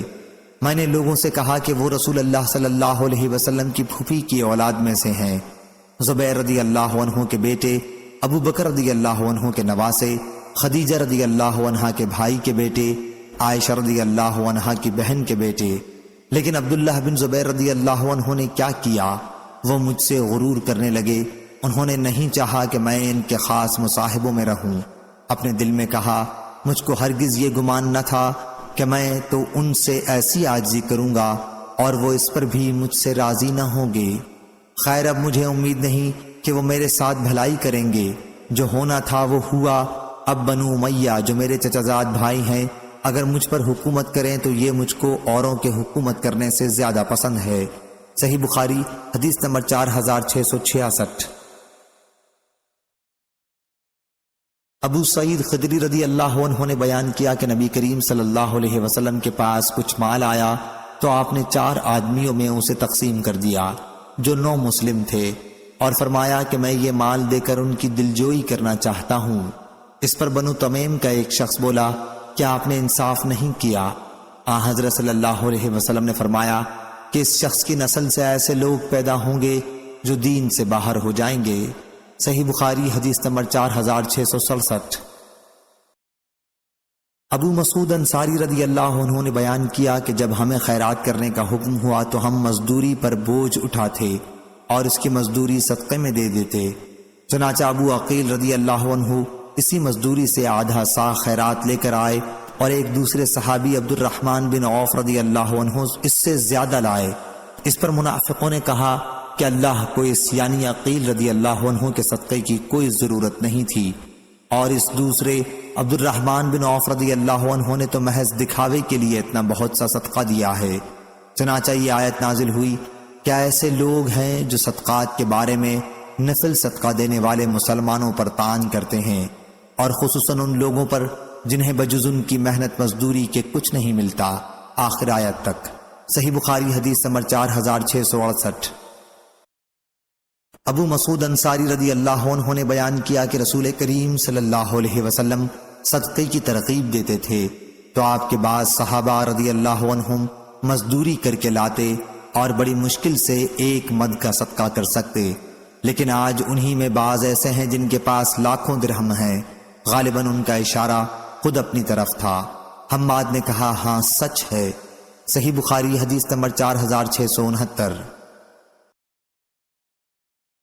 عبید بن اسماعیل نے بیان کیا، ان سے ابو اسامہ نے، ان سے عبید اللہ عمری نے، ان سے نافع نے، اور ان سے ابن عمر رضی اللہ عنہ نے کہ جب عبداللہ بن ابی منافق کا انتقال ہوا تو اس کے لڑکے عبداللہ بن عبداللہ رضی اللہ عنہ جو پختہ مسلمان تھے رسول اللہ صلی اللہ علیہ وسلم کی خدمت میں حاضر ہوئے اور عرض کیا کہ آپ صلی اللہ علیہ وسلم اپنی قمیص ان کے والد کے کفن کے لیے عنایت فرما دیں۔ حضرت صلی اللہ علیہ وسلم نے قمیص عنایت فرمائی۔ پھر انہوں نے عرض کی کہ آپ صلی اللہ علیہ وسلم نماز جنازہ بھی پڑھا دیں۔ حضرت صلی اللہ علیہ وسلم نماز جنازہ پڑھانے کے لیے بھی آگے بڑھ گئے۔ اتنے میں حضرت عمر رضی اللہ عنہ نے آپ صلی اللہ علیہ وسلم کا دامن پکڑ لیا اور عرض کیا، یا رسول اللہ صلی اللہ علیہ وسلم، اس کی نماز جنازہ پڑھانے جا رہے ہیں، جبکہ اللہ تعالیٰ نے آپ صلی اللہ علیہ وسلم کو اس سے منع بھی فرما دیا ہے۔ حضرت صلی اللہ علیہ وسلم نے فرمایا، اللہ تعالیٰ نے مجھے اختیار دیا ہے، فرمایا ہے کہ آپ صلی اللہ علیہ وسلم ان کے لیے استغفار کریں خواہ نہ کریں، اگر آپ ان کے لیے 70 بار بھی استغفار کریں گے تب بھی اللہ انہیں نہیں بخشے گا، اس لیے میں 70 مرتبہ سے بھی زیادہ استغفار کروں گا، ممکن ہے کہ اللہ تعالیٰ زیادہ استغفار کرنے سے معاف کر دے۔ حضرت عمر رضی اللہ عنہ بولے، لیکن یہ شخص تو منافق ہے۔ حضرت ابن عمر رضی اللہ عنہ نے بیان کیا کہ آخر حضرت صلی اللہ علیہ وسلم نے اس کی نماز جنازہ پڑھائی۔ اس کے بعد اللہ تعالیٰ نے یہ حکم نازل فرمایا کہ اور ان سے جو کوئی مر جائے اس پر کبھی بھی نماز نہ پڑھیے اور نہ اس کی قبر پر کھڑا ہو۔ صحیح بخاری حدیث نمبر 4670۔ لیث بن سعد نے بیان کیا، ان سے عقیل نے دوسری سند اور ان کے علاوہ ابو صالح عبداللہ بن صالح نے بیان کیا کہ مجھ سے لیث بن سعد نے بیان کیا، ان سے عقیل نے بیان کیا، ان سے ابن شہاب نے بیان کیا، انہیں عبید اللہ ابن عبداللہ نے خبر دی، اور ان سے حضرت ابن عباس رضی اللہ عنہ نے، ان سے حضرت عمر رضی اللہ عنہ نے، جب عبداللہ بن ابی ابن سلول کی موت ہوئی تو رسول کریم صلی اللہ علیہ وسلم سے اس کی نماز جنازہ پڑھانے کے لیے کہا گیا۔ جب آپ نماز پڑھانے کے لیے کھڑے ہوئے تو میں جلدی سے خدمت نبوی میں پہنچا اور عرض کیا کہ یا رسول اللہ صلی اللہ علیہ وسلم، آپ ابن ابی منافق کی نماز جنازہ پڑھانے لگے ہیں، حالانکہ اس نے فلاں فلاں دن اس طرح کی باتیں اسلام کے خلاف کی تھیں۔ حضرت عمر رضی اللہ عنہ نے بیان کیا کہ میں اس کی کہی ہوئی باتیں ایک ایک کر کے پیش کرنے لگا، لیکن حضرت صلی اللہ علیہ وسلم نے تبسم کر کے فرمایا، عمر میرے پاس سے ہٹ جاؤ اور صف میں جا کر کھڑے ہو جاؤ۔ میں نے اصرار کیا تو آپ نے فرمایا کہ مجھے اختیار دیا گیا ہے، اس لیے میں نے ان کے لیے استغفار کرنے اور ان کی نماز جنازہ پڑھانے ہی کو پسند کیا۔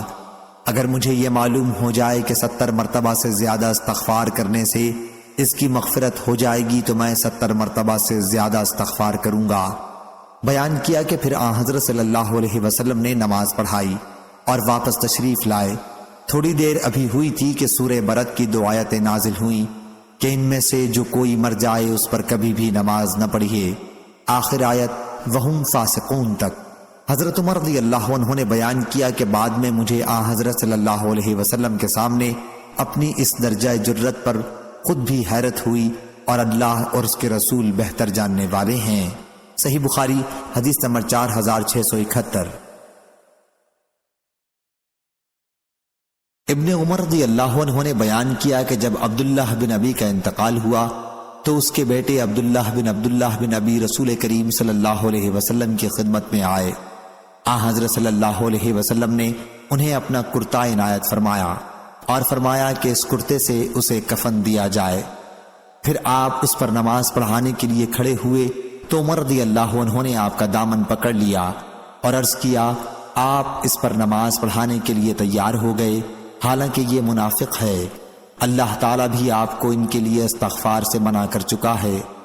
حضرت صلی اللہ علیہ وسلم نے فرمایا کہ اللہ تعالیٰ نے مجھے اختیار دیا ہے، یا راوی نے خیرنی کی جگہ لفظ اخبرنی نقل کیا ہے۔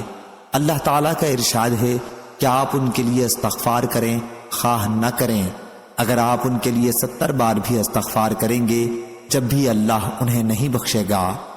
حضرت صلی اللہ علیہ وسلم نے فرمایا کہ میں 70 مرتبہ سے بھی زیادہ استغفار کروں گا۔ عمر رضی اللہ عنہ نے بیان کیا کہ پھر آپ صلی اللہ علیہ وسلم نے اس پر نماز پڑھی اور ہم نے بھی آپ کے ساتھ پڑھی۔ اس کے بعد اللہ تعالیٰ نے یہ آیت اتاری، اور ان میں سے جو کوئی مر جائے آپ اس پر کبھی بھی جنازہ نہ پڑھیں اور نہ اس کی قبر پر کھڑے ہوں، بے شک انہوں نے اللہ اور اس کے رسول کے ساتھ کفر کیا ہے اور وہ اس حال میں مرے ہیں کہ وہ نافرمان تھے۔ صحیح بخاری حدیث نمبر 4672۔ عبداللہ بن کعب بن مالک نے بیان کیا کہ انہوں نے کعب بن مالک رضی اللہ عنہ سے ان کے غزوہ تبوک میں شریک نہ ہو سکنے کا واقعہ سنا۔ انہوں نے بتلایا خدا کی قسم ہدایت کے بعد اللہ نے مجھ پر اتنا بڑا اور کوئی انعام نہیں کیا جتنا رسول اللہ صلی اللہ علیہ وسلم کے سامنے سچ بولنے کے بعد ظاہر ہوا تھا کہ اس نے مجھے جھوٹ بولنے سے بچایا، ورنہ میں بھی اسی طرح ہلاک ہو جاتا جس طرح دوسرے لوگ جھوٹی معذرتیں بیان کرنے والے ہلاک ہوئے تھے۔ اور اللہ تعالیٰ نے ان کے بارے میں وحی نازل کی تھی کہ ان قریب یہ لوگ تمہارے سامنے جب تم ان کے پاس واپس جاؤ گے اللہ کی قسم کھا جائیں گے۔ آخر آیت الفاسقین تک۔ صحیح بخاری حدیث نمبر 4673۔ سمرہ بن جندب رضی اللہ عنہ نے بیان کیا کہ رسول اللہ صلی اللہ علیہ وسلم نے ہم سے فرمایا، رات خواب میں میرے پاس 2 فرشتے آئے اور مجھے اٹھا کر ایک شہر میں لے گئے جو سونے اور چاندی کی اینٹوں سے بنایا گیا تھا۔ وہاں ہمیں ایسے لوگ ملے جن کا آدھا بدن نہایت خوبصورت، اتنا کہ کسی دیکھنے والے نے ایسا حسن نہ دیکھا ہوگا، اور بدن کا دوسرا آدھا حصہ نہایت بدصورت تھا، اتنا کہ کسی نے بھی ایسی بدصورتی نہیں دیکھی ہوگی۔ دونوں فرشتوں نے ان لوگوں سے کہا، جاؤ اور اس نہر میں غوطہ لگاؤ۔ وہ گئے اور نہر میں غوطہ لگا آئے۔ جب وہ ہمارے پاس آئے تو ان کی بدصورتی جاتی رہی اور اب وہ نہایت خوبصورت نظر آتے تھے۔ پھر فرشتوں نے مجھ سے کہا کہ یہ جنت عدن ہے اور آپ کا مکان یہی ہے۔ جن لوگوں کو ابھی آپ نے دیکھا کہ جسم کا آدھا حصہ خوبصورت تھا اور آدھا بدصورت، تو وہ یہ لوگ تھے جنہوں نے دنیا میں اچھے اور برے سب کام کیے تھے اور اللہ تعالیٰ نے انہیں معاف کر دیا تھا۔ صحیح بخاری حدیث نمبر 4674۔ معمر نے خبر دی، انہیں زہری نے، انہیں سعید بن مسیب نے اور ان سے ان کے والد مسیب بن حزن نے کہ جب ابو طالب کے انتقال کا وقت ہوا تو نبی کریم صلی اللہ علیہ وسلم ان کے پاس تشریف لے گئے۔ اس وقت وہاں ابو جہل اور عبداللہ بن ابی امیہ بیٹھے ہوئے تھے۔ حضرت صلی اللہ علیہ وسلم نے ان سے فرمایا، آپ ایک بار زبان سے کلمہ لا الہ الا اللہ کہہ دیجئے، میں اسی کو آپ کی نجات کے لیے وسیلہ بنا کر اللہ کی بارگاہ میں پیش کر لوں گا۔ اس پر ابو جہل اور عبداللہ بن ابی امیہ کہنے لگے، ابو طالب، کیا آپ عبد المطلب کے دین سے پھر جائیں گے؟ آپ صلی اللہ علیہ وسلم نے کہا کہ اب میں آپ کے لیے برابر مغفرت کی دعا مانگتا رہوں گا جب تک مجھے اس سے روک نہ دیا جائے۔ تو یہ آیت نازل ہوئی، نبی اور ایمان والوں کے لیے جائز نہیں کہ وہ مشرکوں کے لیے بخشش کی دعا کریں، اگرچہ وہ مشرکین رشتہ دار ہی کیوں نہ ہوں، جب ان پر یہ ظاہر ہو چکے کہ وہ یقیناً اہل دوزخ سے ہیں۔ آیت کا شان نزول بتلایا گیا ہے، یہ حکم قیامت تک کے لیے عام ہے۔ صحیح بخاری حدیث نمبر 4675۔ عبداللہ بن کعب نے خبر دی کہ ان کے والد حضرت کعب بن مالک رضی اللہ عنہ جب نابینا ہو گئے تو ان کے بیٹوں میں یہی ان کو راستے میں ساتھ لے کر چلتے ہیں۔ انہوں نے بیان کیا کہ میں نے حضرت کعب بن مالک رضی اللہ عنہ سے ان کے اس واقعے کے سلسلے میں سنا جس کے بارے میں آیت وَعَلَى ثَلَاثَةِ الَّذِينَ خَلَفُوا نازل ہوئی تھی۔ آپ نے آخر میں حضرت صلی اللہ علیہ وسلم سے عرض کیا تھا کہ میں اپنی توبہ کے قبول ہونے کی خوشی میں اپنا تمام مال اللہ اور اس کے رسول کے راستے میں خیرات کرتا ہوں، لیکن حضرت صلی اللہ علیہ وسلم نے فرمایا کہ نہیں، اپنا کچھ تھوڑا مال اپنے پاس ہی رہنے دو، یہ تمہارے حق میں بھی بہتر ہے۔ صحیح بخاری حدیث نمبر 4676۔ عبداللہ نے بیان کیا کہ میں نے اپنے والد کعب بن مالک رضی اللہ عنہ سے سنا، وہ ان 3 صحابہ میں سے تھے جن کی توبہ قبول کی گئی تھی۔ انہوں نے بیان کیا کہ 2 غزووں، غزوہ اسرت یعنی غزوہ تبوک اور غزوہ بدر کے سوا اور کسی غزوے میں کبھی میں رسول اللہ صلی اللہ علیہ وسلم کے ساتھ جانے سے نہیں رکا تھا۔ انہوں نے بیان کیا، چاشت کے وقت جب رسول اللہ صلی اللہ علیہ وسلم غزوے سے واپس تشریف لائے تو میں نے سچ بولنے کا پختہ ارادہ کر لیا، اور آپ کا سفر سے واپس آنے میں معمول یہ تھا کہ چاشت کے وقت ہی آپ مدینہ پہنچتے تھے اور سب سے پہلے مسجد میں تشریف لے جاتے اور 2 رکعت نماز پڑھتے۔ بہرحال آپ صلی اللہ علیہ وسلم نے مجھ سے اور میری طرح عذر بیان کرنے والے 2 اور صحابہ سے دوسرے صحابہ کو بات چیت کرنے سے منع کر دیا۔ ہمارے علاوہ اور بھی بہت سے لوگ جو ظاہر میں مسلمان تھے اس غزوے میں شریک نہیں ہوئے، لیکن آپ نے ان میں سے کسی سے بھی بات چیت کی ممانعت نہیں کی تھی۔ چنانچہ لوگوں نے ہم سے بات چیت کرنا چھوڑ دیا۔ میں اسی حالت میں ٹھہرا رہا، معاملہ بہت طول پکڑتا جا رہا تھا۔ ادھر میری نظر میں سب سے اہم معاملہ یہ تھا کہ اگر کہیں اس عرصے میں مر گیا تو آپ صلی اللہ علیہ وسلم مجھ پر نماز جنازہ نہیں پڑھائیں گے، یا آپ صلی اللہ علیہ وسلم کی وفات ہو جائے تو افسوس، لوگوں کا یہی طرز عمل میرے ساتھ پھر ہمیشہ کے لیے باقی رہ جائے گا، نہ مجھ سے کوئی گفتگو کرے گا اور نہ مجھ پر نماز جنازہ پڑھے گا۔ آخر اللہ تعالیٰ نے ہماری توبہ کی بشارت آپ صلی اللہ علیہ وسلم پر اس وقت نازل کی جب رات کا آخری تہائی حصہ باقی رہ گیا تھا۔ آپ صلی اللہ علیہ وسلم اس وقت حضرت ام سلمہ رضی اللہ عنہا کے گھر میں تشریف رکھتے تھے۔ حضرت ام سلمہ رضی اللہ عنہا کا مجھ پر بڑا احسان و کرم تھا اور وہ میری مدد کیا کرتی تھیں۔ آپ صلی اللہ علیہ وسلم نے فرمایا، ام سلمہ، کعب رضی اللہ عنہ کی توبہ قبول ہو گئی۔ انہوں نے عرض کیا، پھر میں ان کے یہاں کسی کو بھیج کر یہ خوشخبری نہ پہنچوا دوں؟ آپ صلی اللہ علیہ وسلم نے فرمایا، یہ خبر سنتے ہی لوگ جمع ہو جائیں گے اور ساری رات تمہیں سونے نہیں دیں گے۔ چنانچہ حضرت صلی اللہ علیہ وسلم نے فجر کی نماز پڑھنے کے بعد بتایا کہ اللہ نے ہماری توبہ قبول کر لی ہے۔ حضرت صلی اللہ علیہ وسلم نے جب یہ خوشخبری سنائی تو آپ صلی اللہ علیہ وسلم کا چہرہ مبارک منور ہو گیا جیسے چاند کا ٹکڑا ہو، اور غزوے میں نہ شریک ہونے والے دوسرے لوگوں سے جنہوں نے معذرت کی تھی اور ان کی معذرت قبول بھی ہو گئی تھی، ہم 3 صحابہ کا معاملہ بالکل مختلف تھا کہ اللہ تعالیٰ نے ہماری توبہ قبول ہونے کے متعلق وحی نازل کی، لیکن جب ان دوسرے غزوے میں شریک نہ ہونے والے لوگوں کا ذکر کیا جنہوں نے آپ صلی اللہ علیہ وسلم کے سامنے جھوٹ بولا تھا اور جھوٹی معذرت کی تھی، تو اس درجہ برائی کے ساتھ کیا کہ کسی کا بھی اتنی برائی کے ساتھ ذکر نہ کیا ہوگا۔ اللہ تعالیٰ نے فرمایا، یہ لوگ تمہارے سب کے سامنے عذر پیش کریں گے، جب تم ان کے پاس واپس جاؤ گے تو آپ کہہ دیں کہ بہانے نہ بناؤ، ہم ہرگز تمہاری بات نہ مانیں گے، بے شک ہم کو اللہ تمہاری خبر دے چکا ہے، اور ان قریب اللہ اور اس کا رسول تمہارا عمل دیکھ لیں گے، آخر آیت تک۔ صحیح بخاری حدیث نمبر 4677۔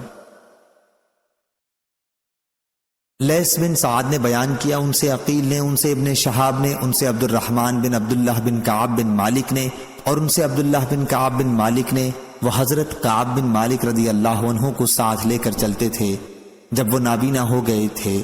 عبداللہ نے بیان کیا کہ میں نے حضرت کعب بن مالک رضی اللہ عنہ سے سنا، وہ غزوہ تبوک میں اپنی غیر حاضری کا قصہ بیان کر رہے تھے۔ کہا کہ اللہ کی قسم، سچ بولنے کا جتنا عمدہ پھل اللہ تعالیٰ نے مجھے دیا کسی کو نہ دیا ہوگا۔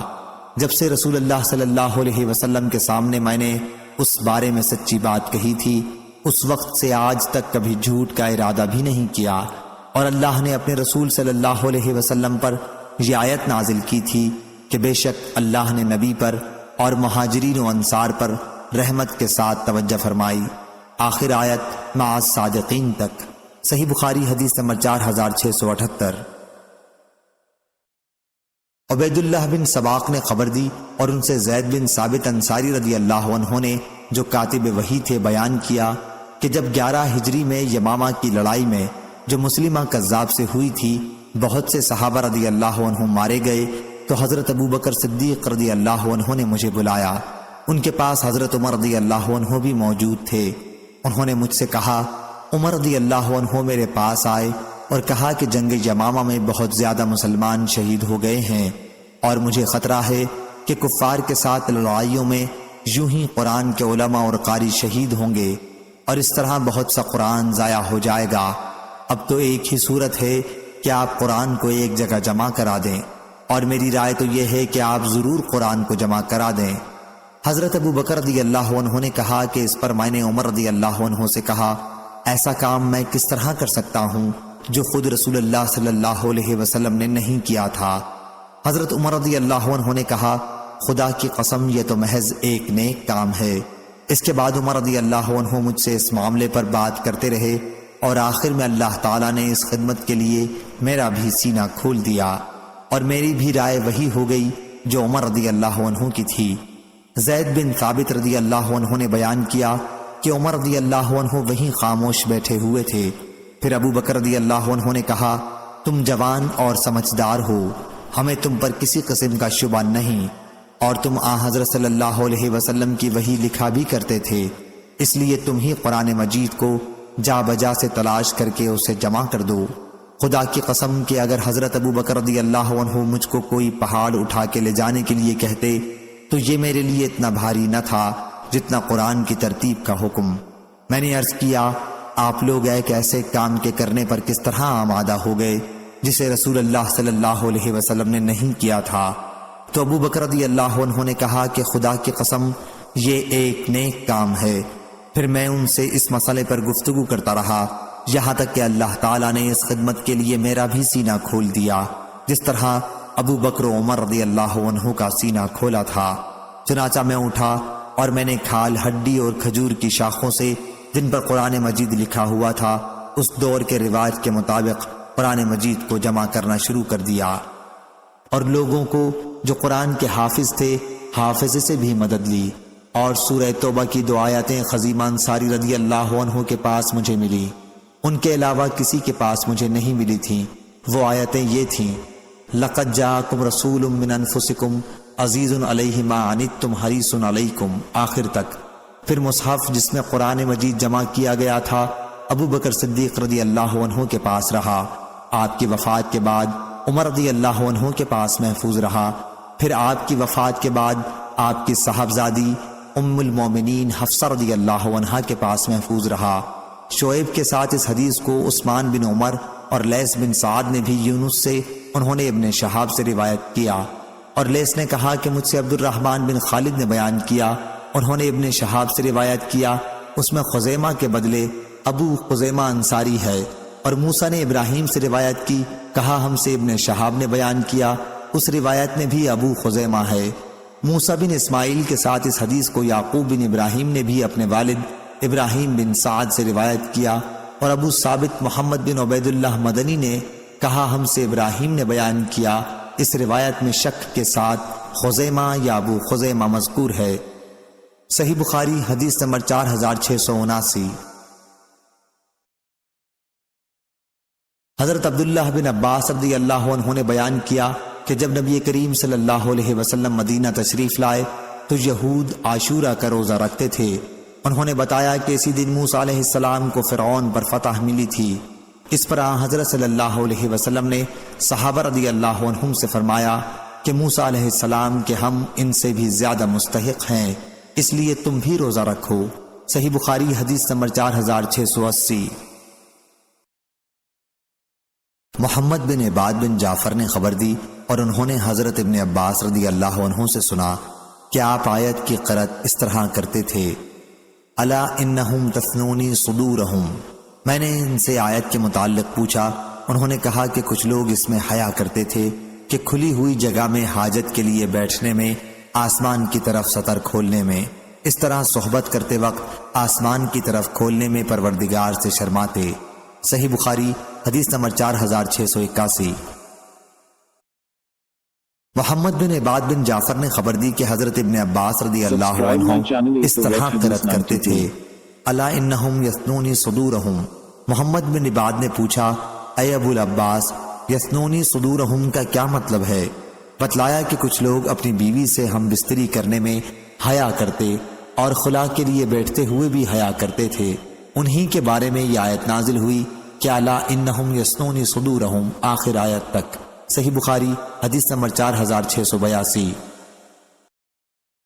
عمر بن دینار نے بیان کیا، کہا کہ ابن عباس رضی اللہ عنہ نے آیت کی قرأت اس طرح کی تھی الا انہم یثنون صدورہم لیستخفوا منہ الا حین یستغشون ثیابہم۔ اور عمر بن دینار کے علاوہ اوروں نے بیان کیا حضرت ابن عباس رضی اللہ عنہ سے کہ یستغشون یعنی اپنے سر چھپا لیتے ہیں، سنیبہم یعنی اپنی قوم سے وہ بدگمان ہوا، وذاقبہم یعنی اپنے مہمانوں کو دیکھ کر وہ بدگمان ہوا کہ ان کی قوم انہیں بھی پریشان کرے گی، بقطع من اللیل یعنی رات کی سیاہی میں۔ اور مجاہد نے کہا انیب کے معنی میں رجوع کرتا ہوں، متوجہ ہوتا ہوں۔ صحیح بخاری حدیث نمبر 4683۔ ابو زناد نے بیان کیا ان سے اعرج نے اور ان سے حضرت ابو ہریرہ رضی اللہ عنہ نے کہ رسول اللہ صلی اللہ علیہ وسلم نے فرمایا، اللہ تعالیٰ فرماتا ہے کہ بندو میری راہ میں خرچ کرو تو میں بھی تم پر خرچ کروں گا، اور فرمایا اللہ کا ہاتھ بھرا ہوا ہے، رات اور دن کے مسلسل خرچ سے بھی اس میں سے کم نہیں ہوتا، اور فرمایا تم نے دیکھا نہیں جب سے اللہ نے آسمان و زمین کو پیدا کیا ہے مسلسل خرچ کیے جا رہا ہے، لیکن اس کے ہاتھ میں کوئی کمی نہیں ہوئی، اس کا عرش پانی پر تھا اور اس کے ہاتھ میں میزان عدل ہے جسے وہ جھکاتا اور اٹھاتا رہتا ہے۔ صحیح بخاری حدیث نمبر 4684۔ قتادہ نے بیان کیا اور ان سے صفوان بن محرز نے کہ حضرت ابن عمر رضی اللہ عنہ طواف کر رہے تھے کہ ایک شخص نام نامعلوم آپ کے سامنے آیا اور پوچھا، اے ابو عبد الرحمن، یا یہ کہا کہ اے ابن عمر، کیا آپ نے رسول اللہ صلی اللہ علیہ وسلم سے سرگوشی کے متعلق کچھ سنا ہے جو اللہ تعالیٰ مومنین سے قیامت کے دن کرے گا؟ انہوں نے بیان کیا کہ میں نے حضرت صلی اللہ علیہ وسلم سے سنا، آپ فرما رہے تھے کہ مومن اپنے رب کے قریب لایا جائے گا، اور حشام نے یدن المؤمنین بجائے یدنی المؤمن کہا، مطلب ایک ہی ہے، یہاں تک کہ اللہ تعالیٰ اپنا ایک جانب اس پر رکھے گا اور اس کے گناہوں کا اقرار کرائے گا کہ فلاں گناہ تجھے یاد ہے؟ بندہ عرض کرے گا یاد ہے میرے رب، مجھے یاد ہے، 2 مرتبہ اقرار کرے گا، پھر اللہ تعالیٰ فرمائے گا کہ میں نے دنیا میں تیرے گناہوں کو چھپائے رکھا اور آج بھی تیری مغفرت کروں گا، پھر اس کی نیکیوں کا دفتر لپیٹ دیا جائے گا۔ لیکن دوسرے لوگ، یا یہ کہا کہ کفار، تو ان کے متعلق محشر میں اعلان کیا جائے گا کہ یہی وہ لوگ ہیں جنہوں نے اللہ پر جھوٹ باندھا تھا۔ اور شیبان نے بیان کیا، ان سے قتادہ نے کہا، ہم سے صفوان نے بیان کیا۔ صحیح بخاری حدیث نمبر 4685۔ ابو موسیٰ رضی اللہ عنہ نے بیان کیا کہ رسول اللہ صلی اللہ علیہ وسلم نے فرمایا، اللہ تعالیٰ ظالم کو چند روز دنیا میں مہلت دیتا رہتا ہے، لیکن جب پکڑتا ہے تو پھر نہیں چھوڑتا۔ راوی نے بیان کیا کہ پھر آپ نے اس آیت کی تلاوت کی، اور تیرے پروردگار کی پکڑ اسی طرح ہے جب وہ بستی والوں کو پکڑتا ہے جو اپنے اوپر ظلم کرتے رہتے ہیں، بے شک اس کی پکڑ بڑی تکلیف دینے والی اور بڑی ہی سخت ہے۔ صحیح بخاری حدیث نمبر 4686۔ سلیمان تیمی نے بیان کیا، ان سے ابو عثمان نے اور ان سے حضرت ابن مسعود رضی اللہ عنہ نے کہ ایک شخص نے کسی غیر عورت کو بوسہ دے دیا، اور پھر وہ رسول اللہ صلی اللہ علیہ وسلم کی خدمت میں حاضر ہوا اور آپ سے اپنا گناہ بیان کیا۔ اس پر یہ آیت نازل ہوئی، اور تم نماز کی پابندی کرو دن کے دونوں سروں پر اور رات کے کچھ حصوں میں، بے شک نیکیاں مٹا دیتی ہیں بدیوں کو۔ یہ ایک نصیحت ہے نصیحت ماننے والوں کے لیے۔ ان صاحب نے عرض کیا، یہ آیت صرف میرے ہی لیے ہے کہ نیکیاں بدیوں کو مٹا دیتی ہیں؟ حضرت صلی اللہ علیہ وسلم نے فرمایا کہ میری امت کے ہر انسان کے لیے ہے جو اس پر عمل کرے۔ صحیح بخاری حدیث نمبر 4687۔ عبد الرحمن بن عبداللہ بن دینار نے بیان کیا، ان سے ان کے والد نے اور ان سے حضرت عبداللہ بن عمر رضی اللہ عنہ نے بیان کیا کہ نبی کریم صلی اللہ علیہ وسلم نے فرمایا، کریم بن کریم بن کریم بن کریم یوسف بن یعقوب بن اسحاق بن ابراہیم علیہ السلام تھے۔ صحیح بخاری حدیث نمبر 4688۔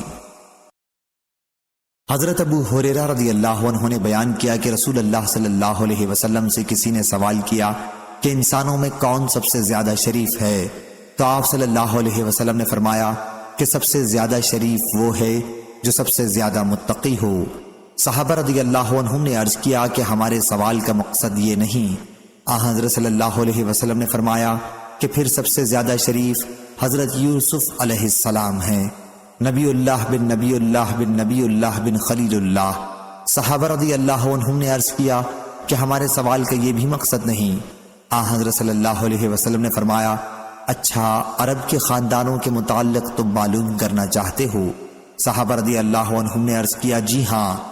حضرت صلی اللہ علیہ وسلم نے فرمایا، جاہلیت میں جو لوگ شریف سمجھے جاتے تھے اسلام لانے کے بعد بھی وہ شریف ہیں، جبکہ دین کی سمجھ بھی انہیں حاصل ہو جائے۔ اس روایت کے مطابق ابو اسامہ نے عبید اللہ سے کی ہے۔ صحیح بخاری حدیث نمبر 4689۔ امام بخاری نے کہا ہم سے حجاج بن منہال نے بیان کیا، کہا ہم سے عبداللہ بن عمر نمیری نے بیان کیا، ان سے یونس بن یزید ایلی نے بیان کیا، کہا کہ میں نے زہری سے سنا، انہوں نے عروہ بن زبیر، سعید بن مسیب، علقمہ بن وقاص اور عبیداللہ بن عبداللہ سے نبی کریم صلی اللہ علیہ وسلم کی زوجہ مطہرہ عائشہ رضی اللہ عنہا کے اس واقعے کے متعلق سنا جس میں تہمت لگانے والوں نے ان پر تہمت لگائی تھی، اور پھر اللہ تعالیٰ نے ان کی پاکی نازل کی۔ ان تمام لوگوں نے مجھ سے اس قصے کا کچھ ٹکڑا بیان کیا۔ نبی کریم صلی اللہ علیہ وسلم نے عائشہ رضی اللہ عنہا سے فرمایا کہ اگر تم بری ہو تو عنقریب اللہ تعالیٰ تمہاری پاکی نازل کر دے گا، لیکن اگر تو آلودہ ہو گئی ہے تو اللہ سے مغفرت طلب کر اور اس کے حضور میں توبہ کر۔ عائشہ رضی اللہ عنہا نے بیان کیا کہ میں نے اس پر کہا خدا کی قسم میری اور تمہاری مثال یوسف علیہ السلام کے والد جیسی ہے، اور انہی کی کہی ہوئی بات میں بھی دہراتی ہوں کہ سو صبر کرنا ہی اچھا ہے، اور تم جو کچھ بیان کرتے ہو اس پر اللہ ہی مدد کرے گا۔ اس کے بعد اللہ تعالیٰ نے عائشہ رضی اللہ عنہا کی پاکی میں سورہ نور کی ان الذین جاؤوا بالافک سے آخر تک 10 آیات اتاری۔ صحیح بخاری حدیث نمبر 4690۔ ام رومان رضی اللہ عنہا نے بیان کیا، وہ حضرت عائشہ رضی اللہ عنہا کی والدہ ہیں، انہوں نے بیان کیا کہ میں اور عائشہ بیٹھی ہوئی تھی کہ عائشہ رضی اللہ عنہا کو بخار چڑھ گیا۔ حضرت صلی اللہ علیہ وسلم نے فرمایا کہ غالباً یہ ان باتوں کی وجہ سے ہوا ہوگا جن کا چرچا ہو رہا ہے۔ حضرت ام رومان رضی اللہ عنہا نے عرض کیا کہ جی ہاں۔ اس کے بعد حضرت عائشہ رضی اللہ عنہا بیٹھ گئیں اور کہا کہ میری اور آپ لوگوں کی مثال یعقوب علیہ السلام اور ان کے بیٹوں جیسی ہے، اور تم لوگ جو کچھ بیان کرتے ہو اس پر اللہ ہی مدد کرے۔ صحیح بخاری حدیث نمبر 4691۔ شعبہ نے بیان کیا ان سے سلیمان نے، ان سے ابو وائل نے کہ حضرت عبداللہ بن مسعود رضی اللہ عنہ نے ہائی تلقہ پڑھا اور کہا کہ جس طرح ہمیں یہ لفظ سکھایا گیا ہے اسی طرح ہم پڑھتے ہیں۔ مثوا یعنی اس کا ٹھکانہ درجہ، الفیہ پایا اسی سے ہے۔ الفوا آبا ہم اور الفیہ دوسری آیتوں میں، اور ابن مسعود رضی اللہ عنہ سے سورہ والصفات میں بل عجبت ویسخرون منقول ہے۔ صحیح بخاری حدیث نمبر 4692۔ سفیان بن عینہ نے بیان کیا ان سے عامش نے، ان سے مسلم نے، ان سے مسروق نے اور ان سے عبداللہ بن مسعود رضی اللہ عنہ نے کہ قریش نے جب رسول اللہ صلی اللہ علیہ وسلم پر ایمان لانے میں تاخیر کی تو آپ نے ان کے حق میں بد دعا کی کہ اے اللہ ان پر حضرت یوسف علیہ السلام کے زمانے کا سا قحط نازل فرما۔ چنانچہ ایسا قحط پڑا کہ کوئی چیز نہیں ملتی تھی اور وہ ہڈیوں کے کھانے پر مجبور ہو گئے تھے۔ لوگوں کی اس وقت یہ کیفیت تھی کہ آسمان کی طرف نظر اٹھا کے دیکھتے تھے تو بھوک و پیاس کی شدت سے دھواں سا نظر آتا۔